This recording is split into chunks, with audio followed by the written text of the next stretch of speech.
It is the Wildcats versus the Paris Wildcats this evening, so we'll have to refrain from referring to Paris as the Wildcats, or at least we'll do our best not to do that. But Sulphur Springs comes in here tonight with a 7-20 record for the season, 4-9 in district play. And Paris, 5-15 for the season, 1-11 in district play. The Wildcats are, however, in position to make the playoffs if they can stay ahead of Pittsburgh in the final 3 games of the regular season. Right now, Sulphur Springs has a 4-9 record, as we told you, in district play. Pittsburgh is 3-10, and they will play each other 1 week from tonight at Pittsburgh, and that may be the decisive game as far as determining whether Sulphur Springs makes the playoffs, Tony. Could be. It's interesting that we're playing 15 ball games. I really haven't heard of that. Normally you play home and home, and right. When I saw the schedule, I just kind of scratched my head, but they didn't ask me, so that's okay. We're going to play it out. This is senior night, and there are only 2 Wildcat seniors, and they are Braxton Wall and Cody Barclay. And here in a moment or two, we're going to have the senior night presentation with Don Julian, of course, the great KSST sports and news broadcaster for many, many years, who handles the public address here at Wildcat Park, and it will be his voice that you hear. So we'll be going to that here in just a moment or two. So Sulphur Springs Wildcats baseball brought to you by BT Medical, Northeast Texas Farmers Co-op, Alliance Bank, J. Hodge Chevrolet, City National Bank, Farm Country, Hooten's Hardware, Wesley House, and the University Interscholastic League.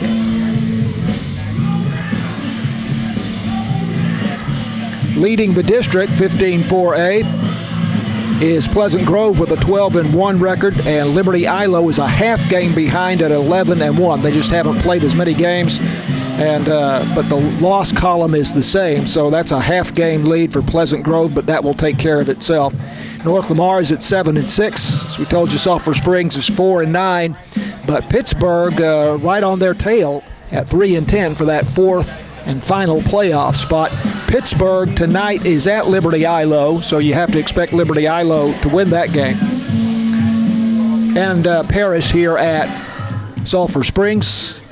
Sulphur Springs has won the 2 games already this season against Paris. They run-ruled Paris on March 19th here, 10-0, and they won on April 2nd at Paris, 12-6. So here is Don Julian with tonight's senior night presentation. We honor 2 seniors Wildcats tonight, and we start with number 3, Braxton Wall. I'm Braxton Wall. Today my parents, Danny Wall and Charlie Wall, will be walking me out. Over the last 4 years, I've been a part of the football team and the baseball team.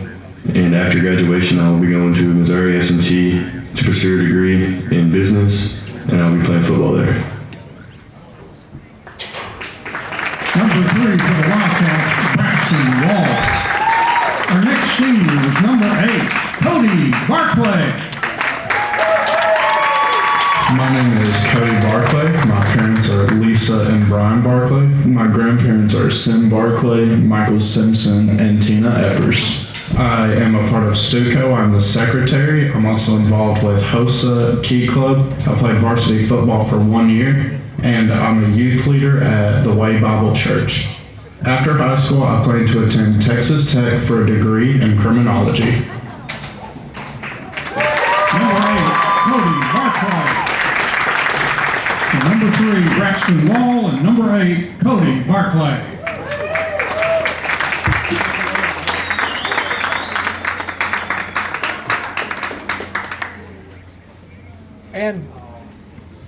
And Braxton Wall and Cody Barclay receiving a very nice framed jersey, each of them. And a basket of some other goodies. I'm not sure what those are, but just the framed jersey, Tony's a great memento, something no doubt will be on the wall of their office or home for many, many years to come. I've noticed that during all of these ceremonies to get that. That's a really nice touch and something that would be, as you say, that will stick with them forever. We didn't even have a senior night 50 years ago. We just played ball. Right. So it's really nice how they treat these kids and give them the mementos, because they need that, and it'll stick with them forever, as you say. Sulphur Springs versus Paris in baseball action tonight, and we are just moments away from the start of tonight's game. Let's take a break, and we'll come back with the starting lineups when Wildcats baseball continues after this on KSST. Wildcats baseball on KSST. I'm John Mark Dempsey along with Tony Flippin, and we'll have the game for you tonight between Sulphur Springs and Paris from Wildcat Park. As we've told you, the Wildcats right now in fourth place in District 15-4A, and that would put them in the playoffs. And they would play either Lindale or Van out of 16-4A. Lindale is 7-0, and Van is 7-0. I'm not sure how that's possible this late in the season, Tony, that they're both 7-0. I guess they haven't played each other. They must have rained out their first game or something. They may have one to make up. But it does sound very odd. Lindale is 15-5-2 for the season. Van 23-7-2. So that's a more impressive season record, but they're both 7-0 in district play, and whoever is the fourth place team out of 15-4A, whether it's Sulphur Springs, as we hope, or whether it's Pittsburgh, they would play the first place team out of 16-4A, and that would either be, as we say, Lindale or Van. Lady Cat softball team is playing at Bullard tonight, and they should be underway already right now, and that is a warm-up game or a practice game, if you will, prior to the playoffs. They will be playing either Athens or Brownsboro out of 16-4A. They tied for third place in that district, and they had a playoff game this afternoon at 4 p.m. at Athens, and we have not heard the result of that yet, but may know it before the night is over, and certainly we'll know it tomorrow morning. But that team, the loser of that game, would then be the fourth place team out of that district, and they would play the Lady Cats in a bi-district playoff, and we're told that's going to be a best-of-3 series, and it would be either played Thursday and Friday next weekend or Friday and Saturday, and that's not been decided yet. That's probably depending on the weather forecast. Right this time of year, just like tomorrow and the weekend looks like a rain out. That's very critical on all of these playoffs, so when you see a window, you jump at it. Wildcats will be at North Lamar on Tuesday evening at 7 p.m. This, by the way, is the final home game of the season, which is why you're having senior night festivities. But so 2 road games next week. Tuesday night at North Lamar at 7 p.m. and next Friday, 1 week from tonight, will be at Pittsburgh. And as we say, that one might decide who makes the playoffs as the fourth place team coming out of the district. So we will break it off here one more time and come back with, finally, we'll have your starting lineups at the start of tonight's ball game when Wildcats baseball continues after this on KSST. Play ball. Wildcats versus Paris tonight from Wildcat Park. Leading off for the Paris Wildcats, the left fielder Blake Walker. Batting second, the second baseman Bop Adamson. And batting third, the third baseman Boots Harper. This is the all-nickname team here tonight for the Paris Wildcats. The cleanup hitter is the shortstop Jack Brazil. Batting fifth, the first baseman Tyler Day. Batting sixth is the starting pitcher Pedro Mata. Batting seventh is J.C. Garcia, the catcher. Batting eighth is the center fielder Colton Keeling. And batting ninth is the right fielder Caden Easton. So, Tony, they do not have a designated hitter. No. With the pitcher Pedro Mata batting and no one else being substituted for with a designated hitter.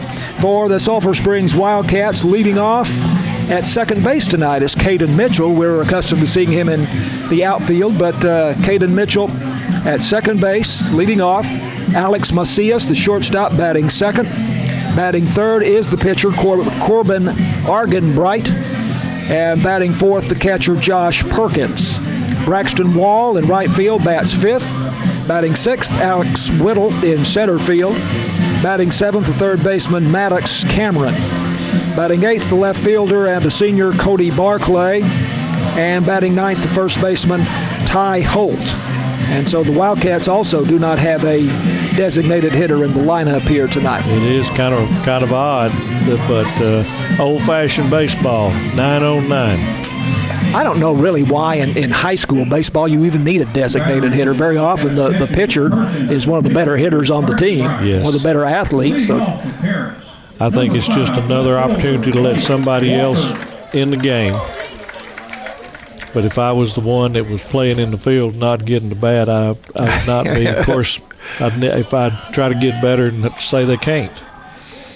And the pitch here by Corbin Argenbright to start the game is down and away for a ball to Blake Walker. Argenbright is 1-5, but has a very respectable ERA of 3.61. Right-handed pitcher. And this one is fouled straight back, and it is 1-1. Argenbright is a sophomore and a member of the Wildcat junior varsity basketball team this past season. I'm sure we'll see him on the varsity next season. He's a nice-sized young man, too. Yep. He's a little bit imposing on the mound. Stands tall. Into his windup, the 1-1 pitch. Swung on and missed. Looks like he took something off that one, and it is 1-2 to Blake Walker. Walker, we did have some stats here, at least partial stats on Paris, and Walker, we have him as a 200 hitter. This ball's hit on the ground to second base, a slow roller, and safe at first base as Ty Holt's foot came off the bag. Caden Mitchell made the throw to first base, and it looked like it pulled Ty Holt off the bag there slightly, Tony. Yeah, it was slow enough that I think that's just going to need to go as an infield hit. I don't think that was any fault. It just took several bounces. 4 or 5 hops to Caden Mitchell. And now the pitch is in the dirt and back to the screen, and thinking about going to third base is Blake Walker, but he will stop at second. On the wild pitch. Pitch in the dirt from Corbin Argenbright. He has pitched 31 innings, allowed 30 hits, struck out 28, and walked 20. Going to be very important to block these balls with all of the space behind home plate. Runner at second. Swung on and missed. And the count goes to 1-1 on Adamson. Bop Adamson, the second baseman. You got to be good to have a name like Bop. You better be good. You better be. You're going to take some heat. He's a right-handed batter, stands about midway in the batter's box. This one hit back up the middle, but Macias, the shortstop to his left, makes the play. Nice throw to first base to get Adamson. Runner goes to third, Blake Walker, so a runner at third with one out. Number 1, third baseman. And the third baseman, Boots Harper, now for Paris. I love baseball nicknames, and they've got some good ones here. Bops and Boots. That was a good play by shortstop Macias. He didn't have any chance to hold the runner at second because it was hit straight up the middle. Right-handed batter against the right-handed pitcher. Great job here by Josh Perkins, the sophomore catcher, of blocking a pitch in the dirt. Absolutely. Gets by right there. That's a run. So he did a great job of moving his body and staying low, taking it off his chest. 1-0 the count to Boots Harper. And there's a strike about the knees, outside edge of the plate, and it is 1-1 to Harper. Blake Harper, or Blake Walker it is, at third base, singled, infield hit, went to second on a wild pitch. Here's a pitch outside for ball 2. And then Walker to third on the ground out a moment ago to Alex Macias. Infield is back. They're not concerned about cutting the run off here. The top of the first inning, and again, a nice job there by Josh Perkins going to a knee to block a pitch in the dirt. That's a very good job. And the count 3-1 now to Harper. He's kind of like a hockey goalie right now. He's asking Argenbright to get it on in that mitt here. 3-1 pitch. Swung on and hit into right field pretty well, right center field, and it is down. And the run will score from third, and into second base with a double is Boots Harper. Just a well-hit ball and found the gap out in right center. 10, the shortstop, Jack Brazil. It's 355 out there to the wall. Didn't quite make that, but very nearly. Yep. And Alex Whittle, the center fielder, and Braxton Wall, the right fielder, both converged on the ball, but it fell between them. Yeah, that was just perfectly placed.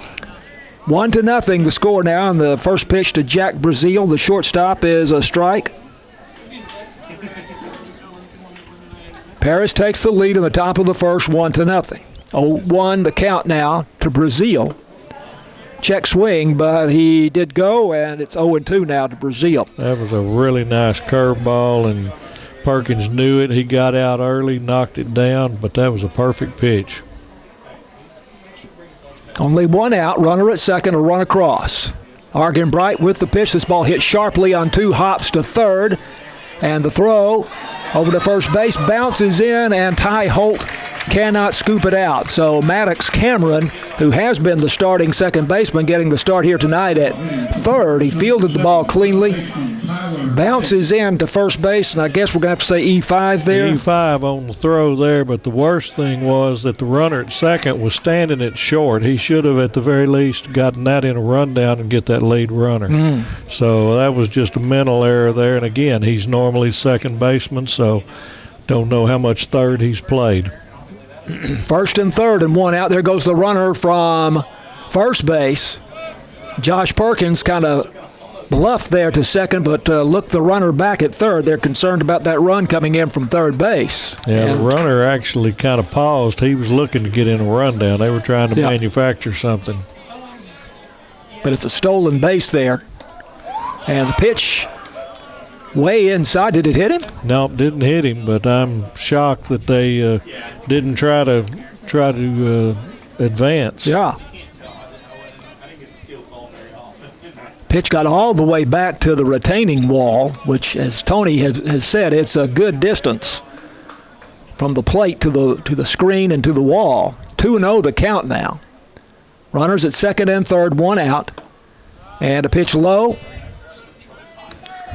And the count goes to 3-0 to Tyler Day, the first baseman, number 5 man in the batting order. Still only one out. Outfield, straight away. There's a good one. There's a fastball strike, and it goes to 3-1. In left, Cody Barclay, the senior.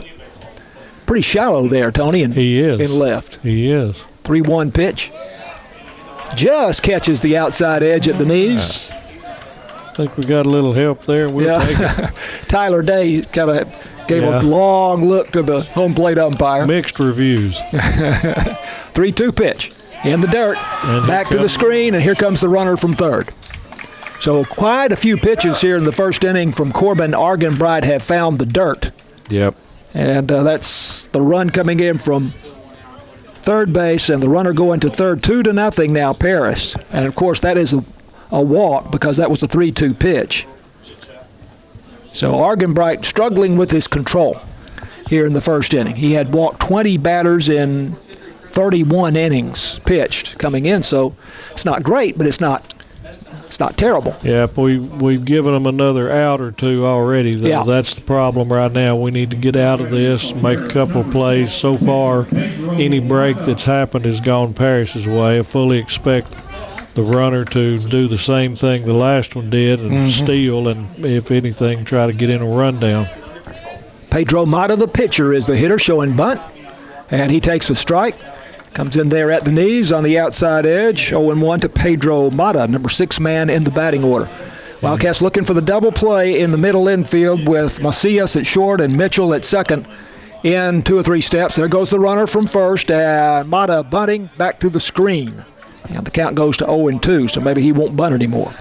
I wouldn't think, but I'm pleasantly surprised that they didn't try to steal before he got some strikes on him. I figured he would leave on that first one.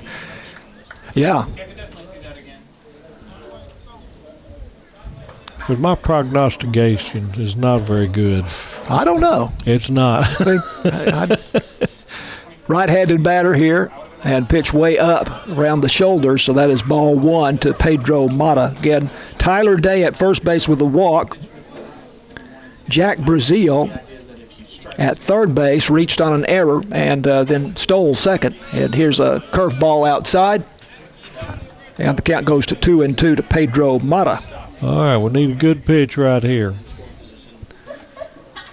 There goes the runner from first. Fastball called strike, and the throw down not in time. Mata goes down on strikes.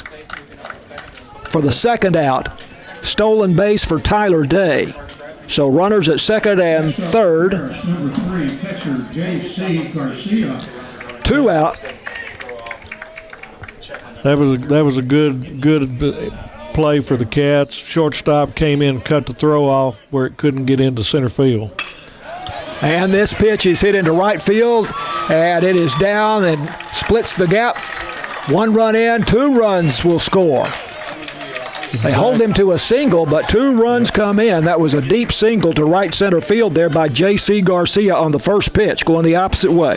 Yep, that was placed exactly where the first hit of the game was. They're picking on right center right now, and that's just a couple of instances of hit them where they're not. First base number 4, Jackson Bell. Well hit ball there. I'm surprised that he only got a single out of that. Yep. Colton Keeling now, the center fielder, number 8 man in the batting order with a runner at first. And the pitch is way outside. Josh Perkins, again, who's been very active behind the plate for Sulphur Springs, bouncing out of his crouch to snare that one. Pitch swung on him. Yes, that's a good-looking fastball there from maybe the best one he's thrown so far. Corbin Argenbright. 1-1 is the count. J.C. Garcia at first base with a single and 2 RBIs.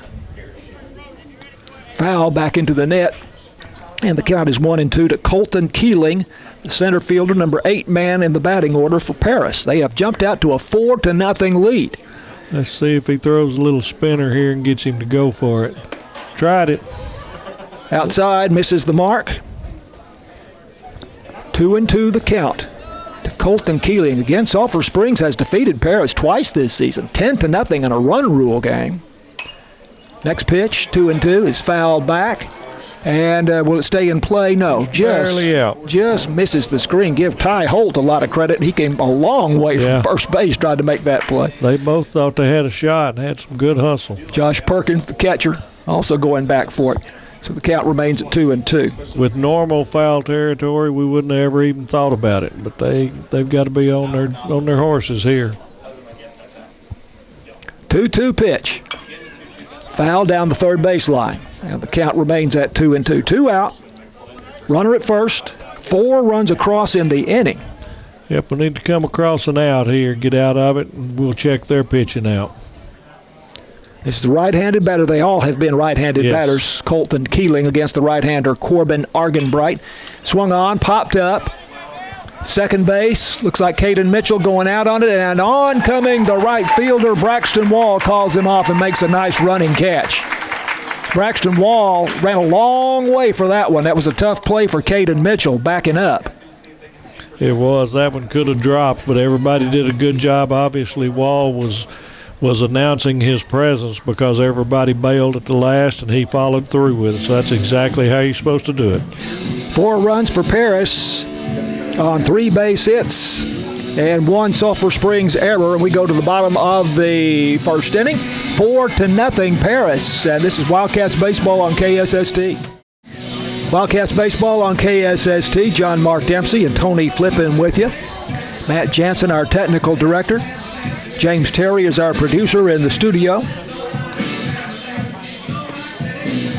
And we have a 4-0 ball game right now with Paris. Tony surprisingly ahead in this game, but as they used to say, Paris 4 and Sulphur Springs coming to bat. Wildcats have not had their shot yet here. Well, that's what you say if you're the one coming to bat. If you're the 4, you say it's 4-zip. Right. So, but it's important for Sulphur to put the ball in play. Don't let Paris have a quick 3-up, 3-down inning or anything, because you don't want to give anybody any confidence.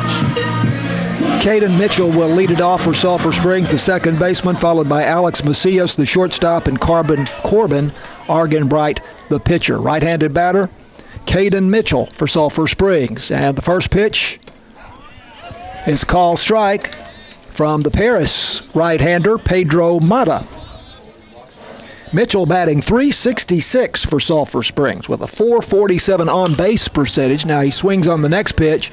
This is foul down the right side, but again, that foul territory. It's fair. It does fall into fair play. Yeah, that's going to be a double. I thought it was going to be foul. Yeah. But it right on it. Just right on the line or barely inside the line. Yeah, I gave up on it too soon. Well, Caden kept running, which is what he's supposed to do, and then I kept watching the home plate umpire, and he didn't hesitate. So that's a good start right there.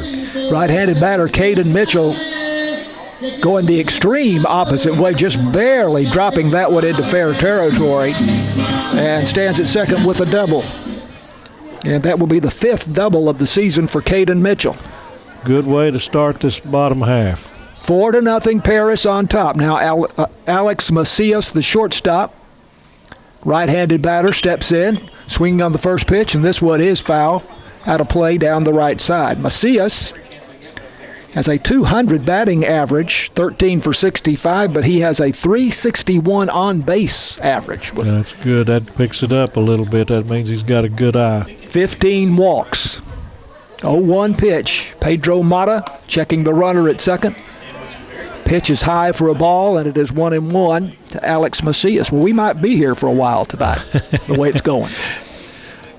Important to move that runner here. Nobody out, runner at second.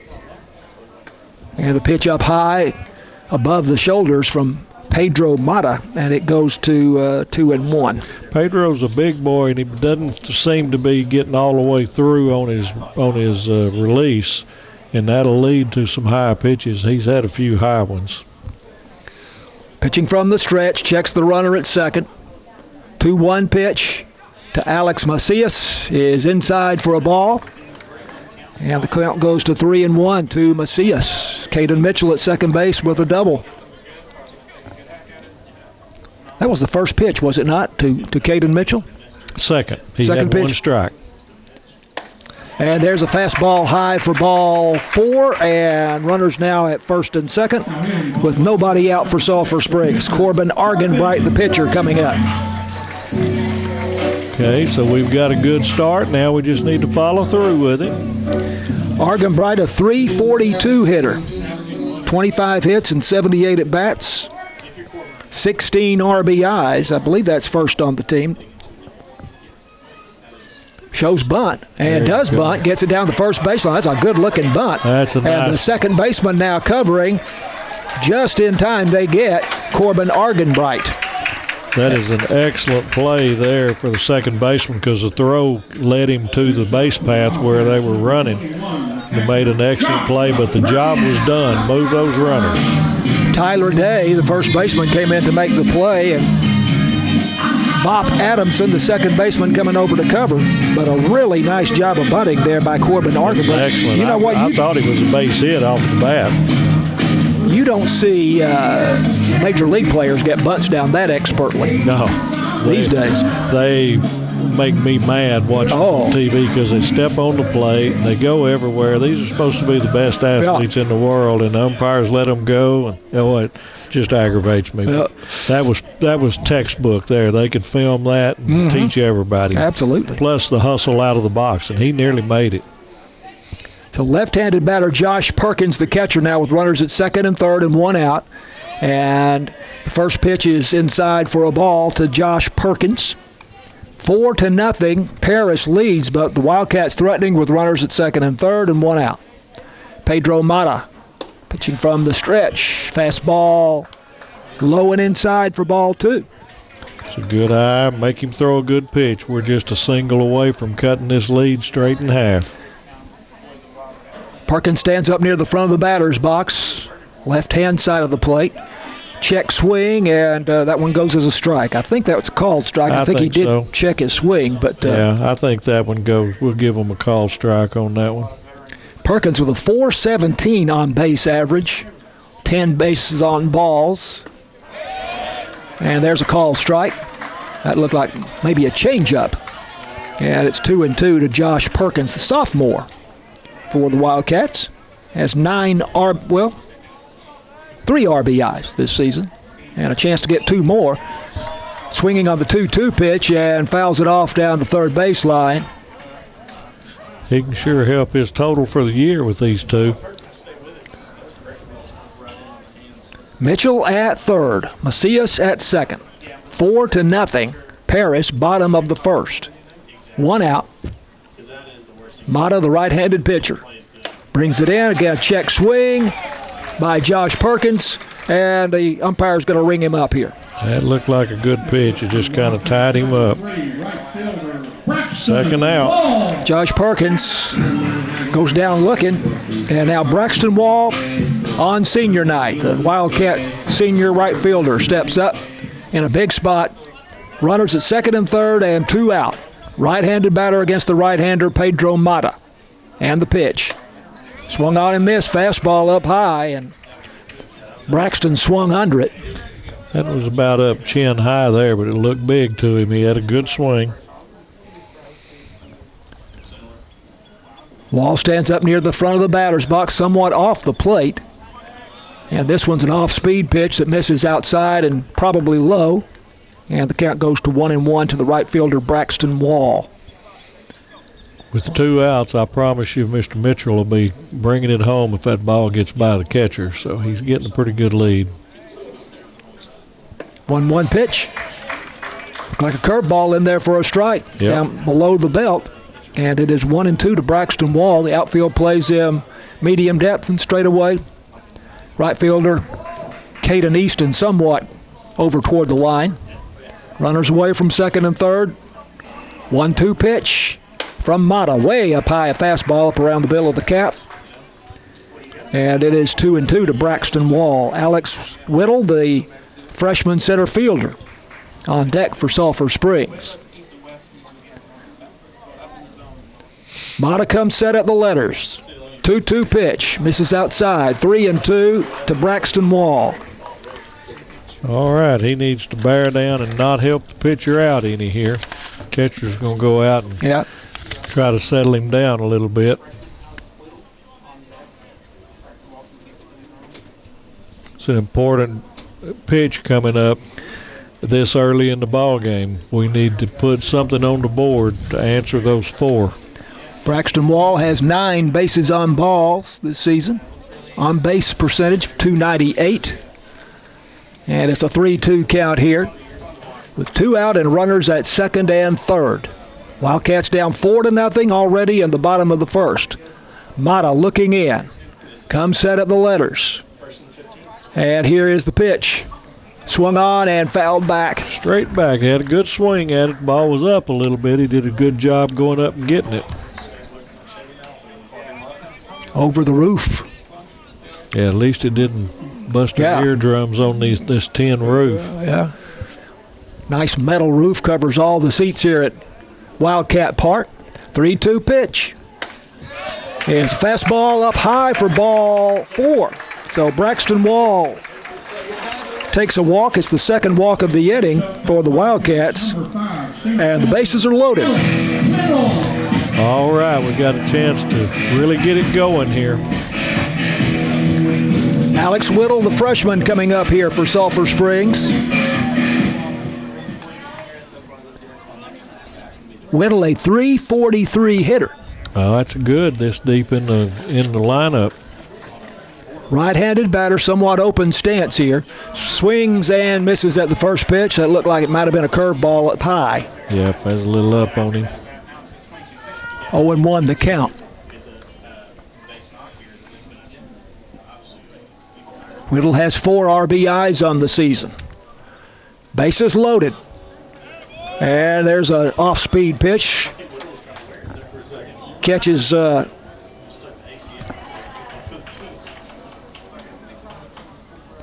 called a strike as I saw it, but the scoreboard showing 1-1. No, I think it's 0-2. Swung on and missed, and there's the strikeout. Fastball up high. Yeah, so that was an 0-2 pitch. Yep.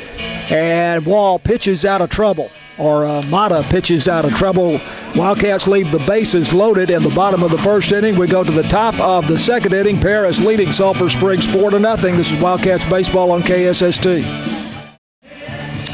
Wildcats baseball on KSST, brought to you by BT Medical, Northeast Texas Farmers Co-op, Alliance Bank, J. Hodge Chevrolet, City National Bank, Farm Country, Hooten's Hardware, Wesley House, and the University Interscholastic League. Paris on top of Sulphur Springs here, 4-0 as we go to the top of the second inning. Wildcats left the bases loaded in the bottom of the first inning.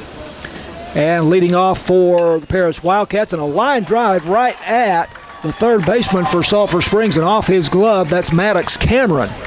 And off into short left field, or actually foul territory down the left field line.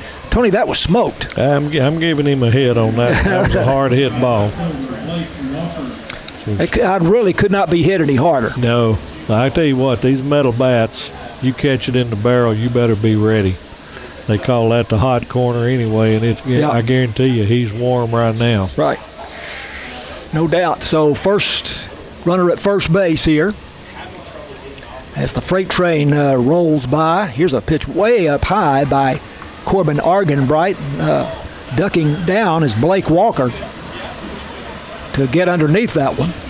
Trying a big roundhouse curve there, and he kind of let loose a little early. Right-handed batter Blake Walker against the right-hander Argenbright with a runner at first base. Throw over to first. Ty Holt not able to catch that one cleanly, but it does not roll away.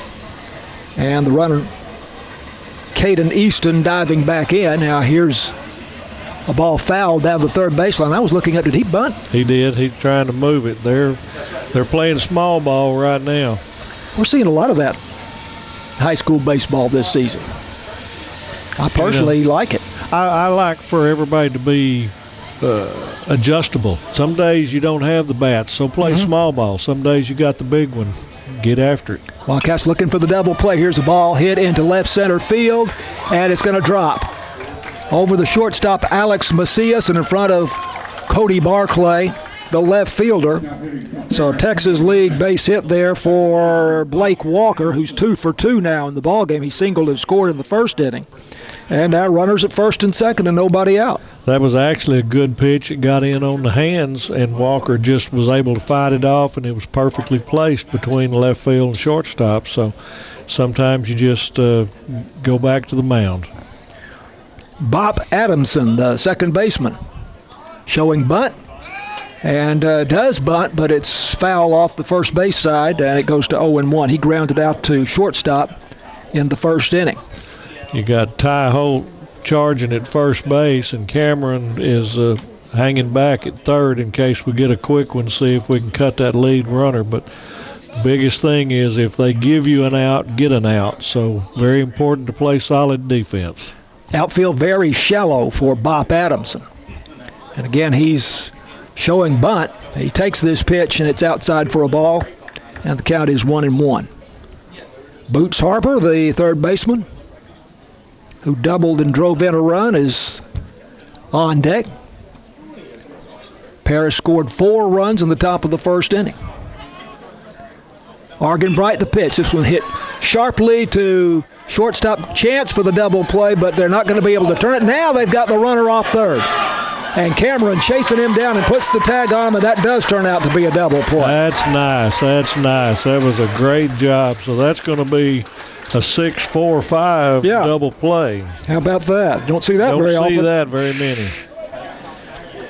So I thought they had the chance for the conventional double play. Their ball hit sharply. Now, Alex Macias probably had his vision obscured by the runner going from second to third, and that may have caused a little bit of a hesitation. But when he went to Caden Mitchell, who's not experienced that much at second base, Mitchell decided he did not have a play at first. But then he looked over and saw Caden Easton going around third by a couple of extra steps, threw over there and got the tag from Maddox Cameron for the second out. And Maddox ran him down without a throw. He showed his wheels on that one. Yep. So this is a type play that can turn you around. We might have had a little bad thoughts. Argenbright has gone to first a couple of times now. The first pitch here into Boots Harper, and that one is a strike. on the outside edge at the knees. So here's the 0-1 pitch. There goes the runner. Pitch is low for a ball, and the runner will be into second base with no throw. That's Bob Adamson with a steal. That was a curveball. It was down and away, and there just wasn't a chance. And Perkins did the right thing of keeping it in his hand.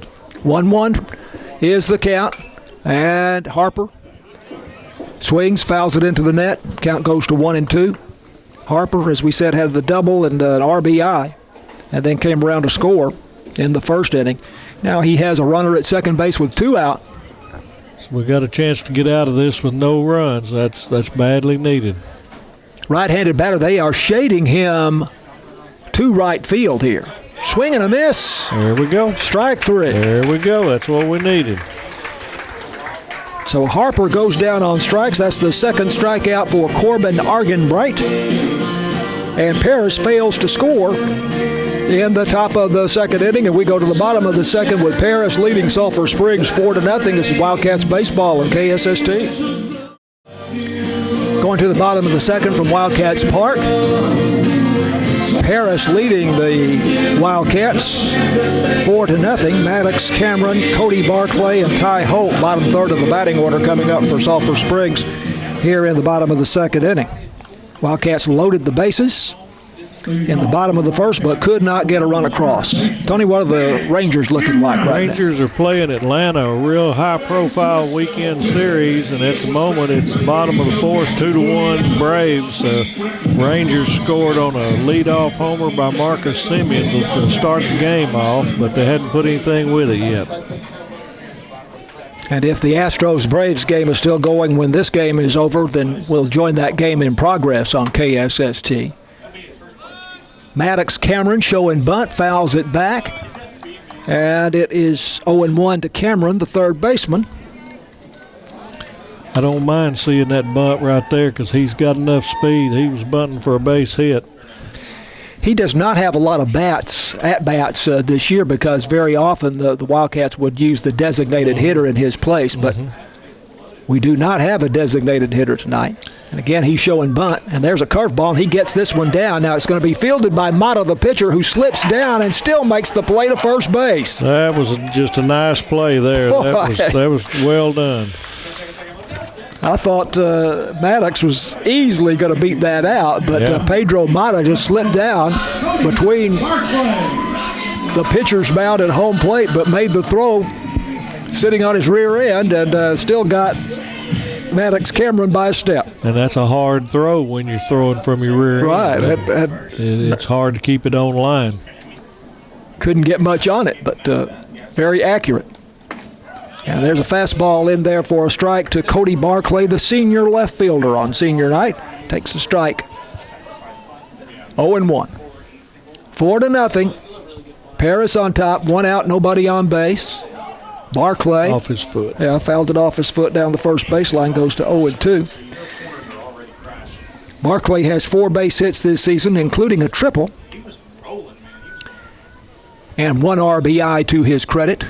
Right-handed batter against the right-handed pitcher Pedro Mata for Paris. Outfield plays Barclay, medium depth and straight away. I'm glad the lights are starting to come on. It's been a dreary night so far, gray, and it was dull, but they're coming on. Yeah, looks a lot better. 0-2 pitch in the dirt. And the catcher, J.C. Garcia, did a nice job going to a knee to try to block it, but it still got by, but no matter because no one on base. 1-2 is the count to Cody Barclay. We were bragging about the weather at the girls' softball game Tuesday, and now spring has sprung here. Right. It's not very pleasant. Right.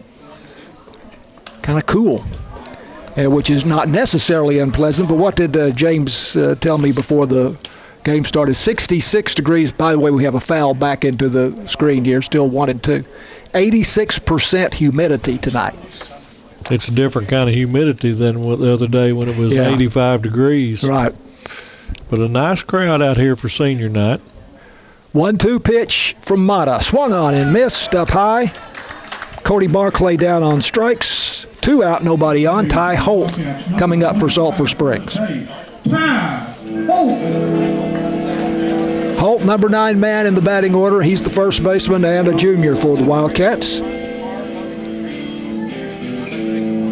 Mata's doing an adequate job on the mound. Yeah. We had the base runners, but he's getting an out when he needs to, and he kind of reached back there and threw that one past him. 2 out, nobody on. Pitch to Holt. This one's in the dirt.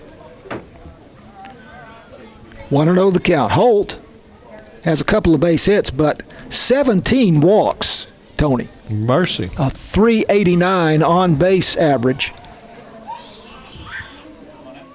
Stands about midway in the batter's box. And the pitch, a fastball up high. That was a good eye. And the count goes to 2-0 to Ty Holt. On deck, the leadoff hitter for Sulphur Springs, second baseman Caden Mitchell. Yeah, we need to see if Ty can get himself on base and get the top of the order up again, because they made a little bit happen in the first inning. Mata pitching from the stretch with nobody on, and there's a breaking ball swung on and missed by Ty Holt, and the count goes to 2-1. It's a healthy swing, to say the least. Mm-hmm. I think he was trying to hit some trees out there. 2-1 pitch from Pedro Mata, swung on and fouled back into the net. And the count now 2-2 to Ty Holt. Outfield is medium depth and straight away. 4-0 Paris. Bottom of the second inning. Paris with 4 runs in the top of the first. 2 out, nobody on. Pitch in the dirt. And the count goes full to 3-2 to Ty Holt. It was a nice job of laying off of that. He's showing a penchant to throw. Just both pitchers, when they get 2 strikes on there, they're trying to hook one out and get you to swing them. Mata comes set at the letters. Here's the pitch. Swung on and fouled back. Ty Holt hanging tough here. There you go. Just exactly that. Protect the plate. Make Mata throw some pitches. He's up to 45 pitches. No, 37. Scoreboard here at Wildcat Park. I don't know that I've seen another high school baseball scoreboard that gives you the pitch count. I haven't either. It's nice. Mata comes set. Here's the 3-2 pitch. And that one's outside for ball 4. That is the 18th walk for Ty Holt this season. So he gets on with 2 out, and that brings Caden Mitchell to the plate. And Mitchell, leading hitter on the, well, I take that back. No, he is. He is the leading hitter with a .366 average for the Wildcats. So that's a great thing there by Ty Holt to get on base with 2 out and get Caden Mitchell up here, who doubled. Absolutely. He doubled down the right field line to start the game. And the pitch. Misses outside. Wildcats trying to get something started here with a runner at first and 2 out. Trailing 4-0 in the bottom of the second inning to a team they have beaten twice already this year. They shade him to the right side, Caden Mitchell, and he fouls this pitch back into the screen. And it goes to 1-1. The center fielder, Colton Keeling, a couple of steps over into right center. And a pretty good gap there in left center field. He's a little in. Caden can pop that ball. Mata, the 1-1 pitch with a runner at first. And Mitchell going the opposite way, and that is down for a base hit. And Ty Holt, with not great speed, does make it into third base standing up, and we're going to say that's a single, and Caden Mitchell goes to second on the throw. Excellent base running by Caden. As soon as he saw that it went over the cutoff man trying to get the tie, he didn't hesitate and got there. So we're right back in this again. 2 outs with 2 runners in scoring position, so good job. And head coach Bill Sykes out to the mound for a conference with Pedro Mata with runners at second and third and 2 out. And Alex Macias coming up for Sulphur Springs. So we've got 2 hits as a team, and Caden Mitchell has 2 hits as a man. So we can get somebody with him. Going the opposite way both times. Yes. Right center is where basically every hit has gone except that shot to third base earlier.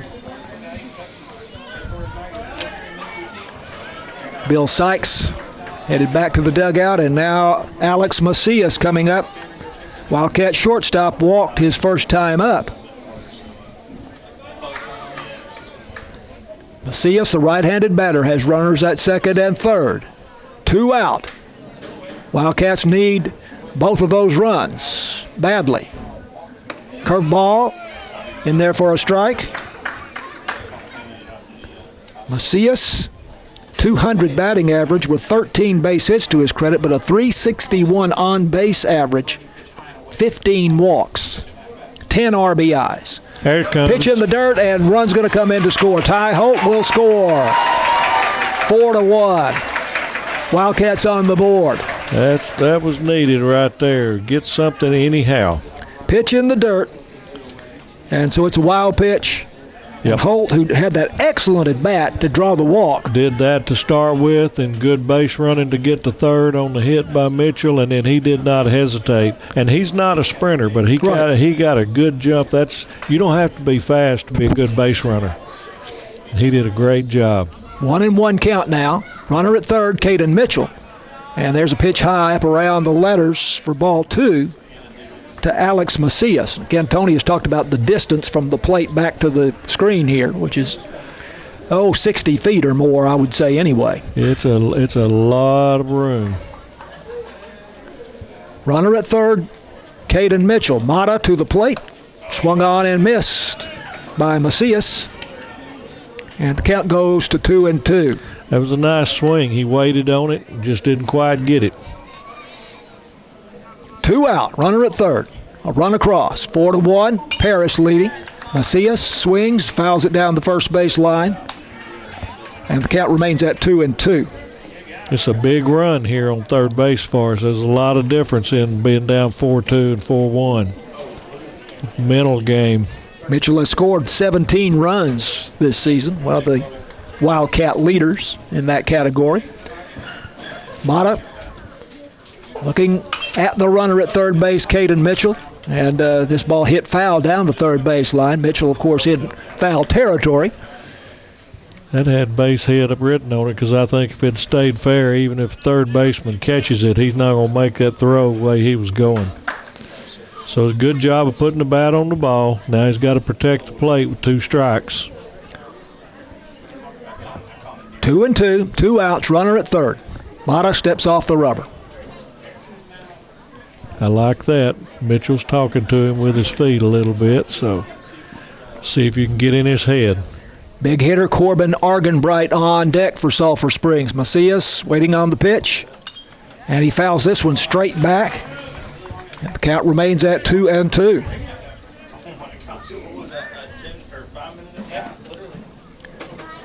Maddox Cameron grounded out. Cody Barclay struck out. Then Ty Holt had an excellent at bat and fouled off several pitches and walked on a 3-2 pitch.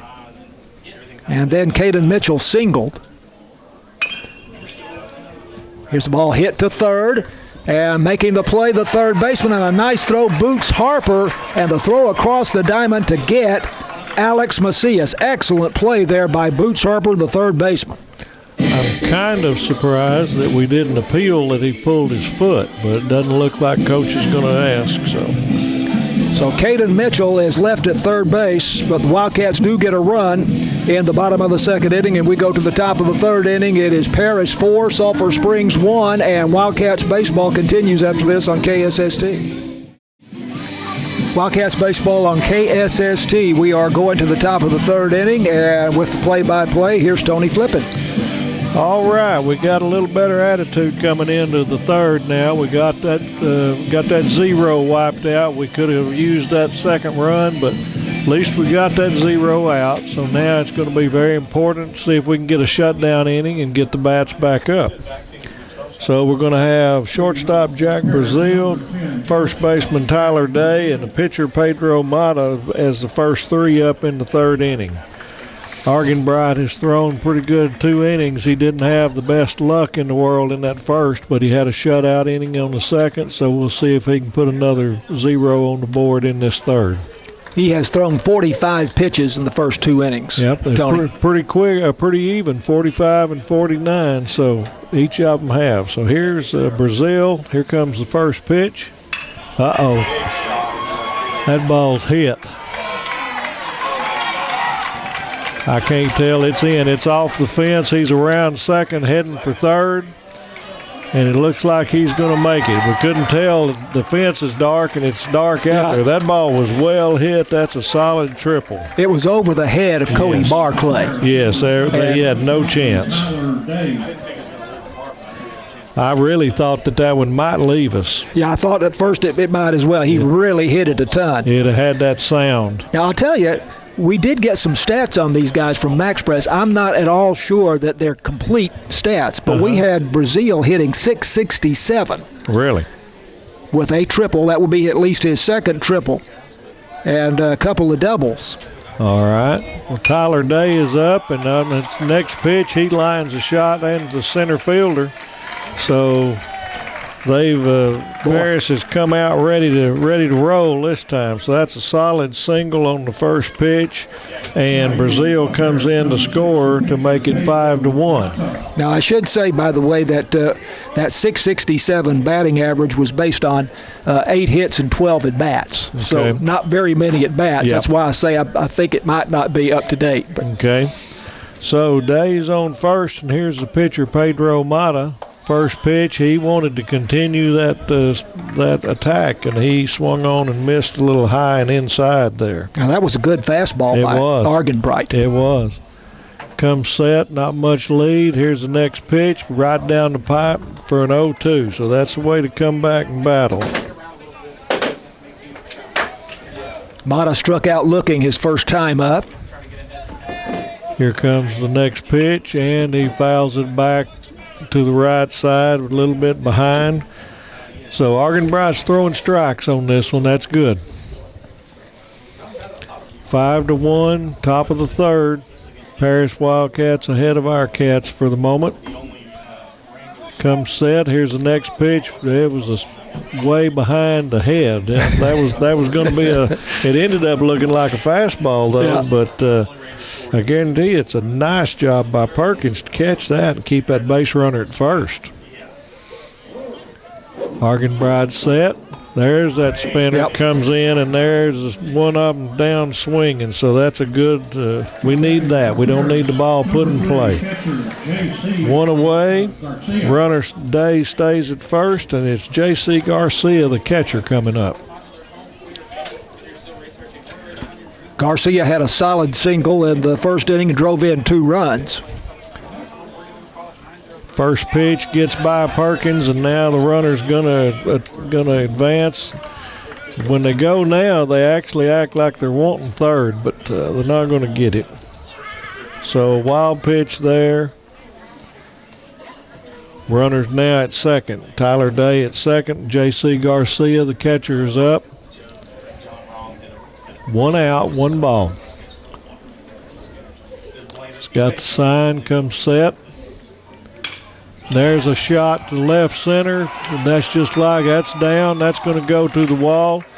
Runner gets around to third. He's scoring, and Garcia stops at second with a solid double. So they're putting the bat on the ball this inning on Argenbright, and they're putting them out there where we can't get to them. Almost looks like they know what pitch is coming. Yeah. They're just jumping on those pitches. We have a courtesy runner coming in. Yeah, Garcia is the catcher, so that's a normal. Let him get in, get his breath, and get the equipment on. Jackson Bell. Okay. And courtesy runner. Cats are coming to the mound, trying to give Argenbright a little breather and give him a little confidence. So 2 runs in, 1 out, and a runner at second for Colton Keeling. There's another up and in. Argenbright's trying to throw a little bit too hard right now, and he's not getting his release point. So Paris now has extended the lead out to 6-1 over Sulphur Springs here in the top of the third. Not the way we were wanting this to roll out, but there's still a lot of ball game left. Paris 1-11 in district play here, and the Wildcats have beaten them twice. Here's the set. Uh-oh. That better be foul. No, that's well foul, but he did hit it hard. He hit it hard. They've got the bats. They got the barrels meeting the ball right now in this inning. We need something to happen, get us a couple of outs. I don't like how the bats are sounding, much less how the ball's looking jumping off of them. Right. Every hit this inning has been well struck. Yep. Time is called. Argenbright came set, and Keeling he thought that was a little quick, so he bailed out. Now we're getting our sign, coming set. Small lead at second. There's a shot back up the middle. Mitchell's got it. Makes a nice play, and Ty Holt makes a really nice stop over there at first. He stretched and had to lay it out a little. So runner goes to third, and we've got a 4-3 put out for the second out of the inning. Tony, tough play on both ends as Caden Mitchell had to go to his right and throw across his body, come charging in. And then, as you pointed out, the excellent stretch there by Ty Holt. I don't know that Ty had any other ways he could stretch. He had all his appendages rolling. All right, here's the first pitch, and I expect that arm to come up, and it did. There's a strike. That's a good lead pitch there. We need to shut this one out with just 2 runs. So Argenbright's using the full windup with the runner at third. Here comes the next pitch. Curveball swung on late into that foul territory, so he's got him at his 0-2 hole. Runner at third. Again, 2 runs in, top of the third. Here comes the next pitch, and that's a good shot, but it's hit hard to center field, but we've got him covered up out there. Fly it out to center field for the third out, and that was a good and we got out about as cheap as we're going to get right there. So 2 runs on, looks like 3 hits, I believe. Yep. 1 left on. We go to the bottom of the third, 6-1 Paris. Hey, this is WildCats baseball on KSST. And we're going to the bottom of the third with Paris leading over Sulphur Springs 6-1, but we've got the heart of the Wildcat batting order coming up here. Corbin Argenbright, Josh Perkins, and Braxton Wall, 3, 4, and 5 in the order to face Pedro Mata, who's been pretty tough the first couple of innings. Tony? He has that. For you Ranger fans out there, it's the top of the 6th, and the Ranger bats have come alive a little bit. It's 3-3, still batting in the top of the 6th inning. Playing the Atlanta Braves this weekend. Yeah, that's a matchup that people think could be in that big one at the end of the year. All right. All right, like we said, Argenbright, Perkins, and Wall to start off the third. 6-1 ball game, Paris. Mata comes set. Fouled off off his feet on that first pitch.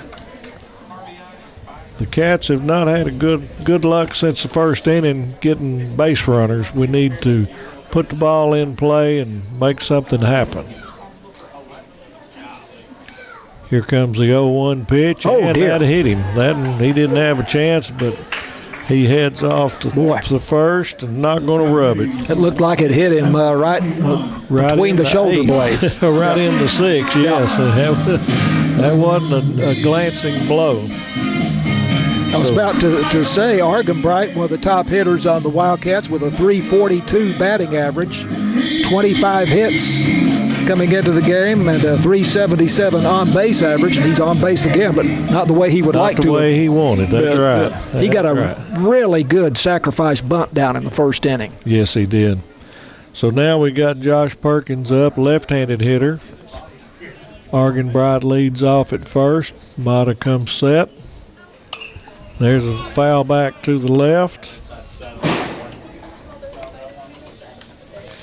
Where Paris barreled up on the top of the third and hit everything, we're catching everything just on the edge right now and fouling them off. Here comes the 0-1 pitch. Long set this time. And that was a good pitch down the middle for an 0-2 count. So now we got to go in protect mode. Argenbright's not getting a very big lead off of first. Here comes the 0-2 pitch, kind of a waste pitch out to the side, seeing if he'd go for it, and Perkins held off. 1-2 count, nobody out, 1 on, 6-1 Paris, bottom of the third. Looks in for the sign, Comes set. Long set again. Little curveball that pops in there, and there goes a strikeout looking for Perkins. That got that outside corner. That's what Joe Gargiola used to call an American Legion curveball. And nothing wrong with that at the high school level. No. But he did. That was a good job. That's where with 2 strikes you got to try and foul it off or something. So that brings up Braxton Wall, the senior, with 1 out. Runner at first. Swing and a miss on that first one. It was a little bit on the outside part of the plate.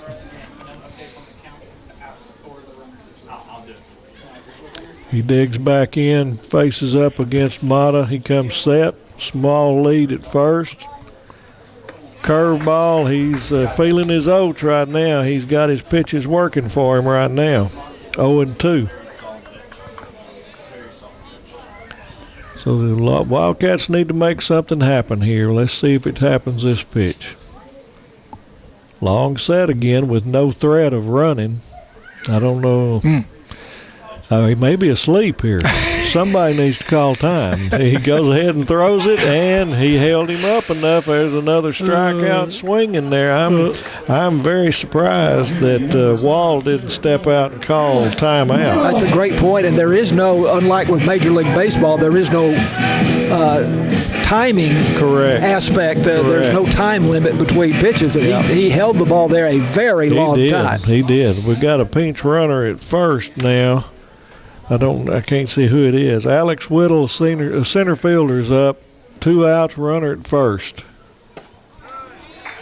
And Mata has kind of found the zone in this part of the inning. He's throwing strikes. This is Dobson Martin running for Corbin Argenbright. Okay, put a little speed over there and let Argenbright have a few minutes to catch his breath. Comes set now. Up and in. Ball 1, so we got a 1-1 count on Alex Whittle, center fielder. Whittle, remember, is a freshman for Sulphur Springs. I like that number 5. That was my number 50 years ago. It's good to see that they didn't rub it out.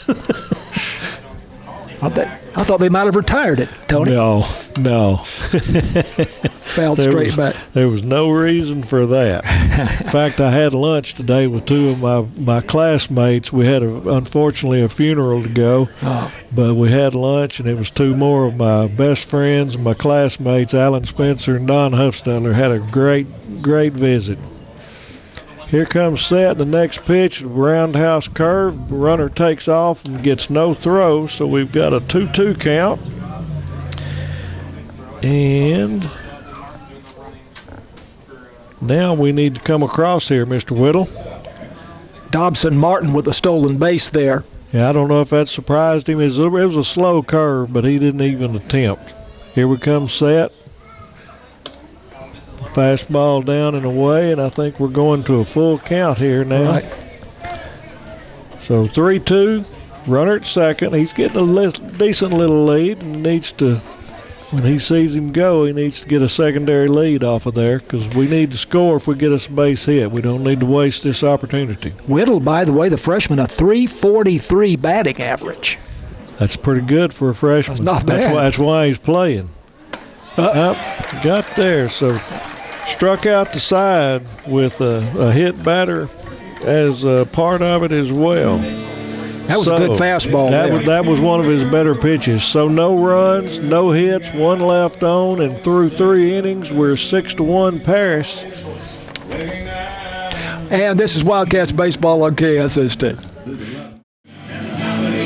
Wildcats Baseball on KSST, and Alex Whittle, the freshman, coming in to pitch now for Sulphur Springs, and Corbin Argenbright has gone to center field.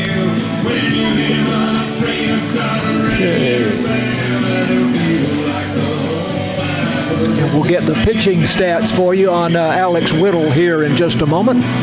Here we go. He has pitched 25 2/3 innings. That's a 2-2 record. He's given up 29 hits in 25 2/3. And he has struck out 32 batters, Tony. Left-hander, he's long and tall, sets up nicely. He's only walked 11 and has a very impressive ERA of 2.72. And you say all of this from a young freshman. That's pretty impressive, and that shows a little bit of bright future for the Wildcat baseball. But our future right now is these last 4 innings down 6-1, and Paris is fixing to bring the top of their order up with Blake Walker, Bob Adamson, and Boots Harper. And they've done a little bit of damage. I only see that there's 1 run scored from them, but there's lots of markings, so they're getting on the base and moving around. Sulphur Springs really needs to win this game from the standpoint of making the playoffs. Mm-hmm. They are 4-9 ahead of Pittsburgh at 3-10. And right now, Sulphur Springs is in 4th place. Pittsburgh is in 5th. But, Pittsburgh then would be 3-11 if they lose to Liberty Ilo tonight, which is certainly likely, and Sulphur Springs would be 4-10. So Wildcats still would, I guess, be in 1st or be in 4th place by a half game. But it's one of these where, based on the past, we were expecting to get a gap. There's the first pitch by Whittle to Walker, and it was fouled off. So we need to turn this one around. And sometimes this is the 3rd time we've played them.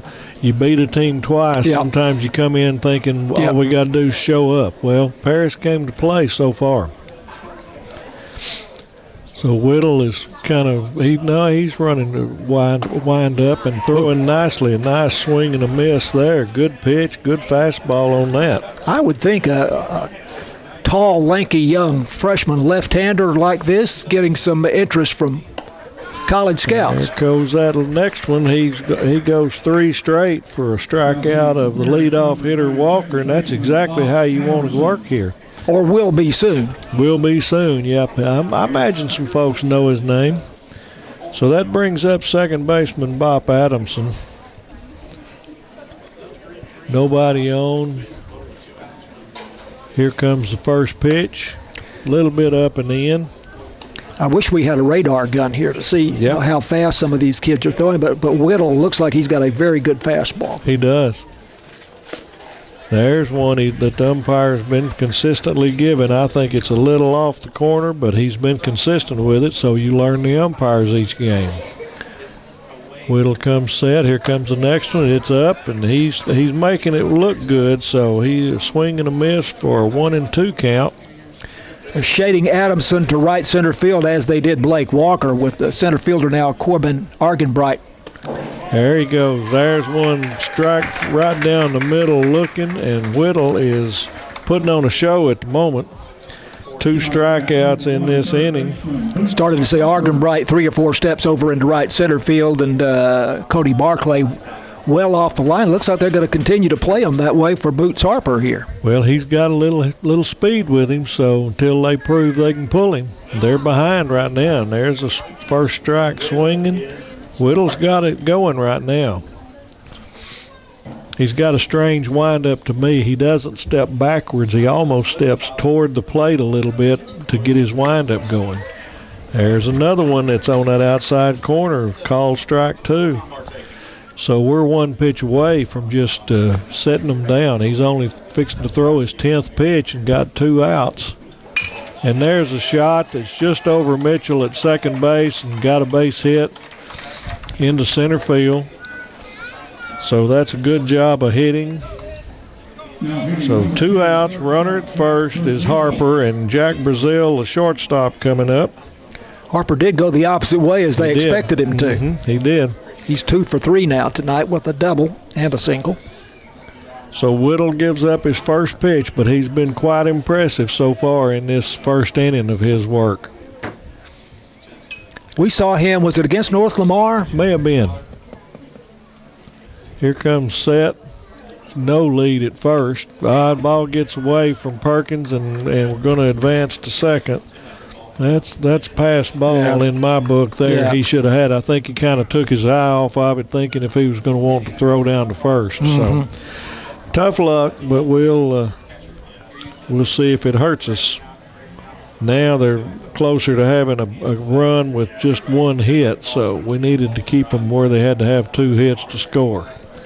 Paris leading 6-1 here in the top of the fourth inning. There's the next pitch by Whittle. It was a good line, but it was a little bit down. So we got a 2-0 count. Runner at second. Whittle comes set, checks second. There's a nice pitch right down the middle, and the batter was taken all the way.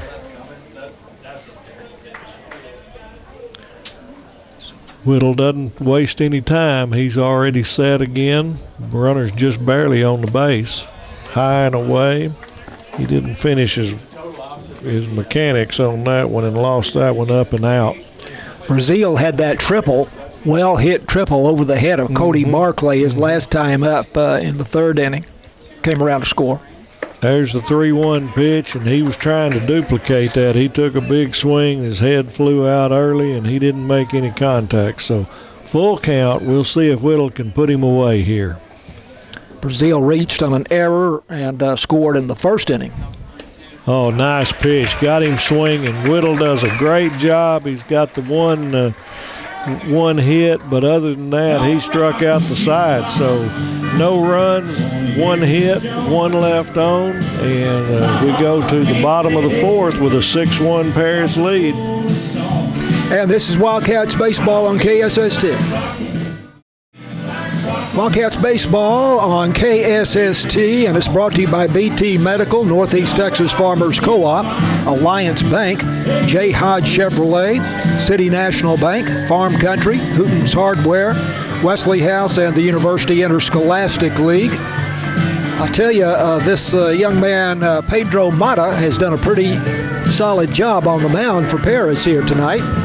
He has that. And the word coming in was that Paris was struggling for pitching, so I don't know if Mata has been with them the whole year or if he's just found his stride or whatever, but he's looked pretty good through the first 3 innings. He has struck out 6 Sulphur Springs Wildcats so far tonight. So far. Got the bottom third of the order coming up. Maddox Cameron, the third baseman, Cody Barkley, left fielder, and Ty Holt, first baseman. So 6-1 going to the bottom of the fourth.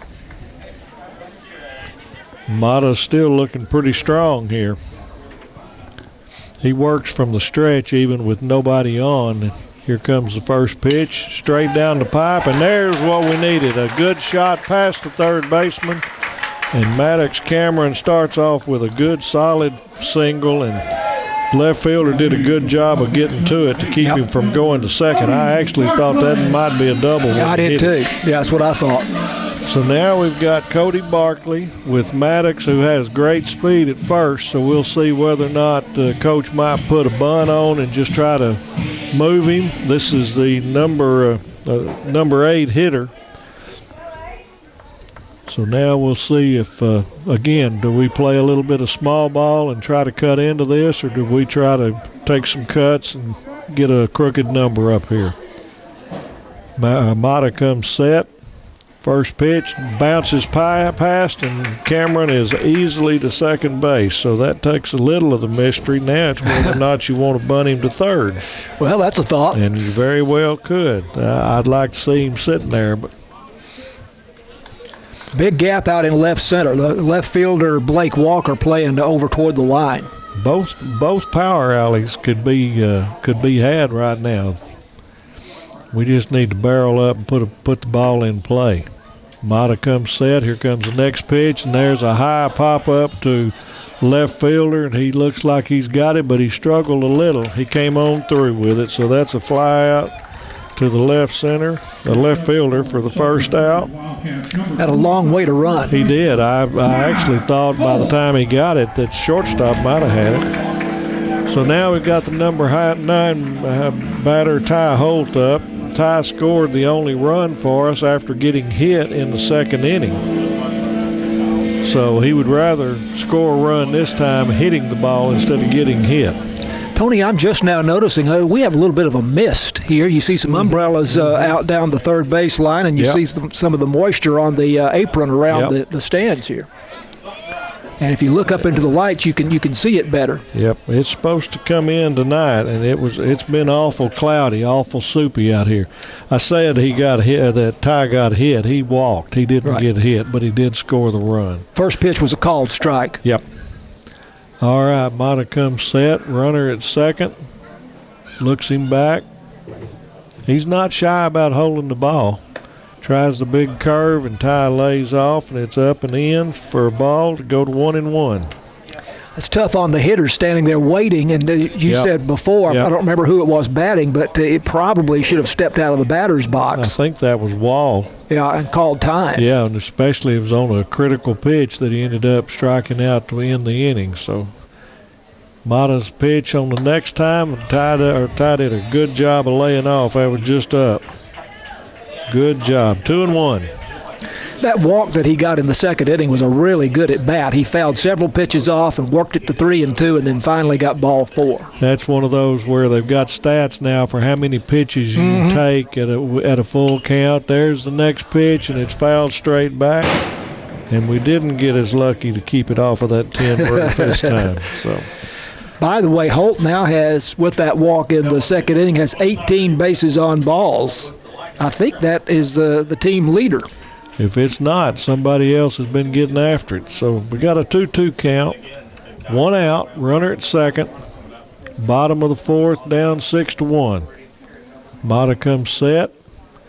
Tries that roundhouse, and Ty's not having any of that. So that goes full. Big pitch.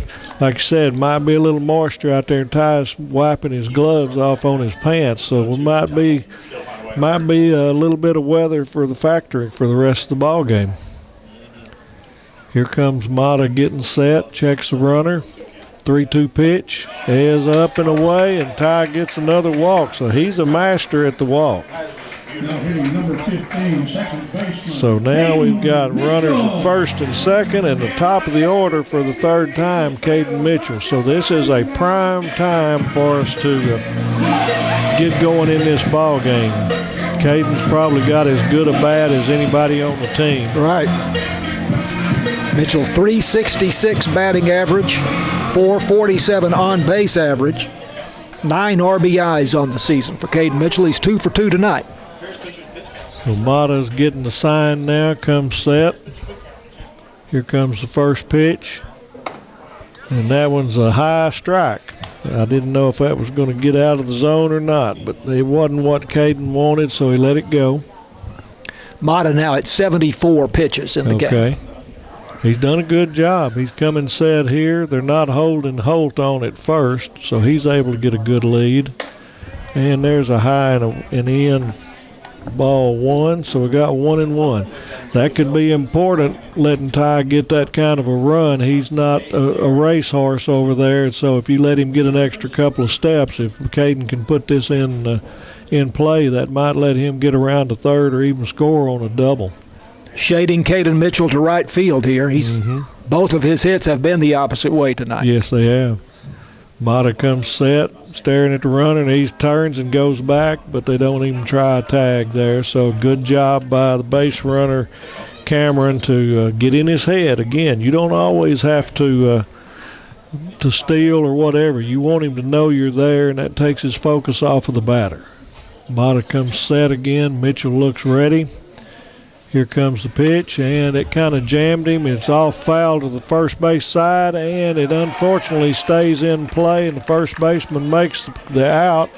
Okay, Cameron Maddox went to third on a heads-up play, and they threw the ball away, so he scores. So that's a good job of heads-up base running. With all of that room over there, Maddox was certain he could tag because of the first baseman, who made a very nice play, but his momentum was all going.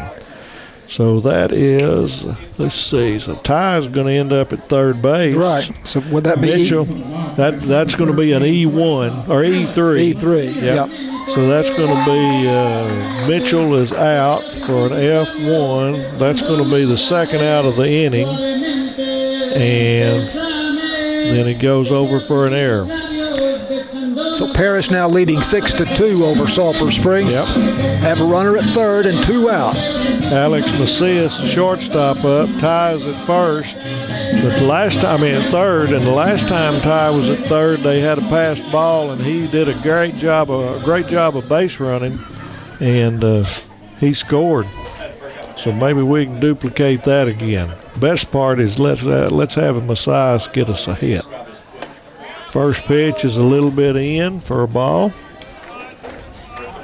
Again, 2 outs, runner at third, 6-2, bottom of the 4th. Macias comes set. A little bit late on that one. Macias had a good strike at it, but he just couldn't catch up to it. 1-1's the count.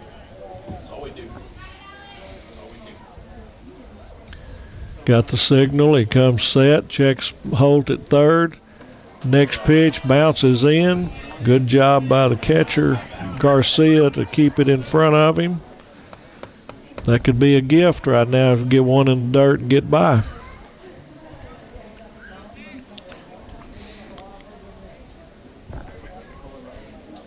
Macias get back in the box. Mata comes set. Here comes the next pitch. Jammed him again. 2 balls, 2 strikes. Evens the count up. Run across in the inning, and Paris now leading 6-2 over the Wildcats here in the bottom of the 4th. Oh, just threw a new ball in to keep it dry and threw it away. So again, we're getting a little bit of moisture showing on the concrete, so we're going to have to deal with the weather the rest of the way. Yeah, you can see the light rain in the lights much better now. Okay, we're back with a good baseball. We got a 2-2 count. Ty Holt on third with 2 outs. Mata comes set, checks Ty. Here comes the 2-2. And he got him swinging. So tough luck for Macias there. That's the 3rd out of the inning. So the Cats had 1 hit, 1 run, and 1 left on base. And so at the end of 4 innings, it's 6-2 Paris. And this is Wildcats baseball on KSST. Wildcats baseball on KSST. We're going to the top of the 5th inning here. Alex Whittle, the freshman, on the mound for Sulphur Springs, who struck out the side in the top of the 4th inning, coming on in relief of Corbin Argenbright, and he will face Tyler Day, the first baseman, Pedro Mata, the pitcher, and J.C. Garcia, the catcher. 5, 6, and 7 in the batting order for the Paris Wildcats. Tony, Rangers trailing the Atlanta Braves 7-3. Is that right? 7-3. Bottom of the 7th is in progress. So got to put on our rally hats for our Rangers, and let's put that same hat on for our Wildcats here. Got to get the Paris Wildcats out first, and then come up to bat in the bottom of the 5th. So Whittle, the left-hander, pitching from the stretch with nobody on base. First pitch is a fastball in there to Tyler Day for a strike. Day walked and scored after stealing a base in the 1st inning. Single drove in a run and scored in the 3rd inning. Here's the 0-1 pitch, and it misses high and outside for ball 1. Tyler Day. I like what I'm seeing out of Whittle. He looks pretty polished for a freshman. He sure does.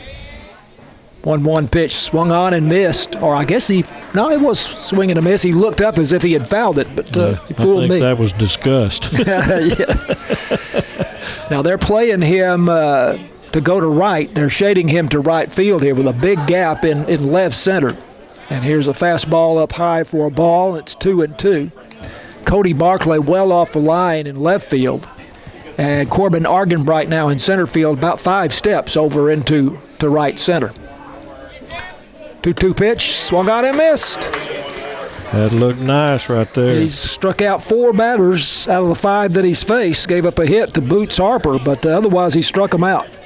He's looking very, very good. He's not a big young man. Of course, if he's a freshman, he hadn't had much maturity to go, but he's pretty polished. He's got some stretch to him, and you put that glove on the right hand. And Pedro Mata, the pitcher, swings and misses at the first pitch. He has struck out twice. He struck out looking in the 1st, and struck out swinging in the third. Right-handed batter against the lefty, Alex Whittle for Sulphur Springs. There's a fastball up high around the shoulders. And the count goes to 1-1 to Pedro Mata. J.C. Garcia, the catcher, who's 2 for 2 in the game, is on deck. And here's a pitch that misses away. And it is 2-1 to Mata, who's done a really good job on the mound for Paris tonight. Again, they play him to go the opposite way. Swing and a miss. Fastball up high, and it's a 2-2 count. Again, they're thinking he's going to swing late. I'm with him. He hadn't looked real powerful so far. I'd go right down the pipe with him. And the pitch.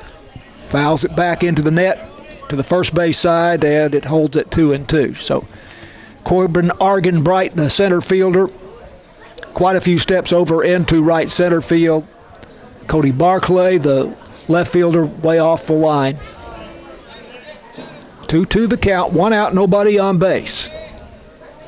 Whittle the pitch, swung on and missed, high fastball. 5 strikeouts for Alex Whittle here. And nobody's put the ball in play except Boots Harper, who did single. Yep, looking good.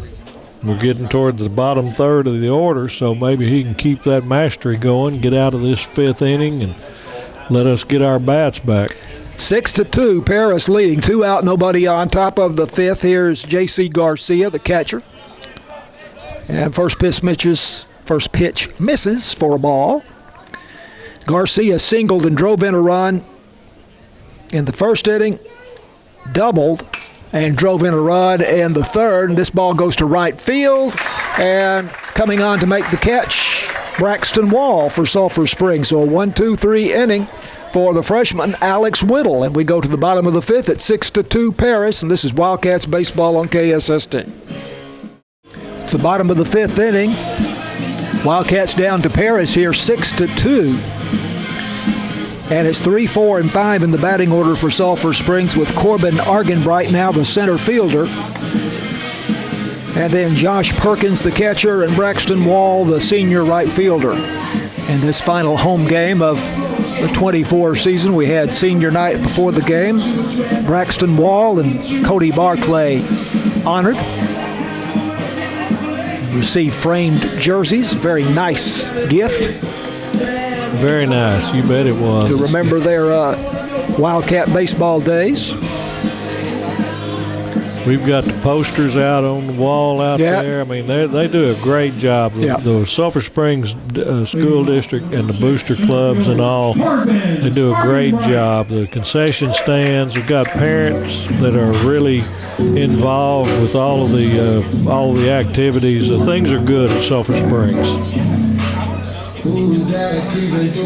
Well, I told you before the game I was talking with Wes Cooper this afternoon for a little chat that we had about the bond issue coming up. And in the course of that, Wes told me that the Wildcats have a chance to make the playoffs in every sport this year, which is very unusual.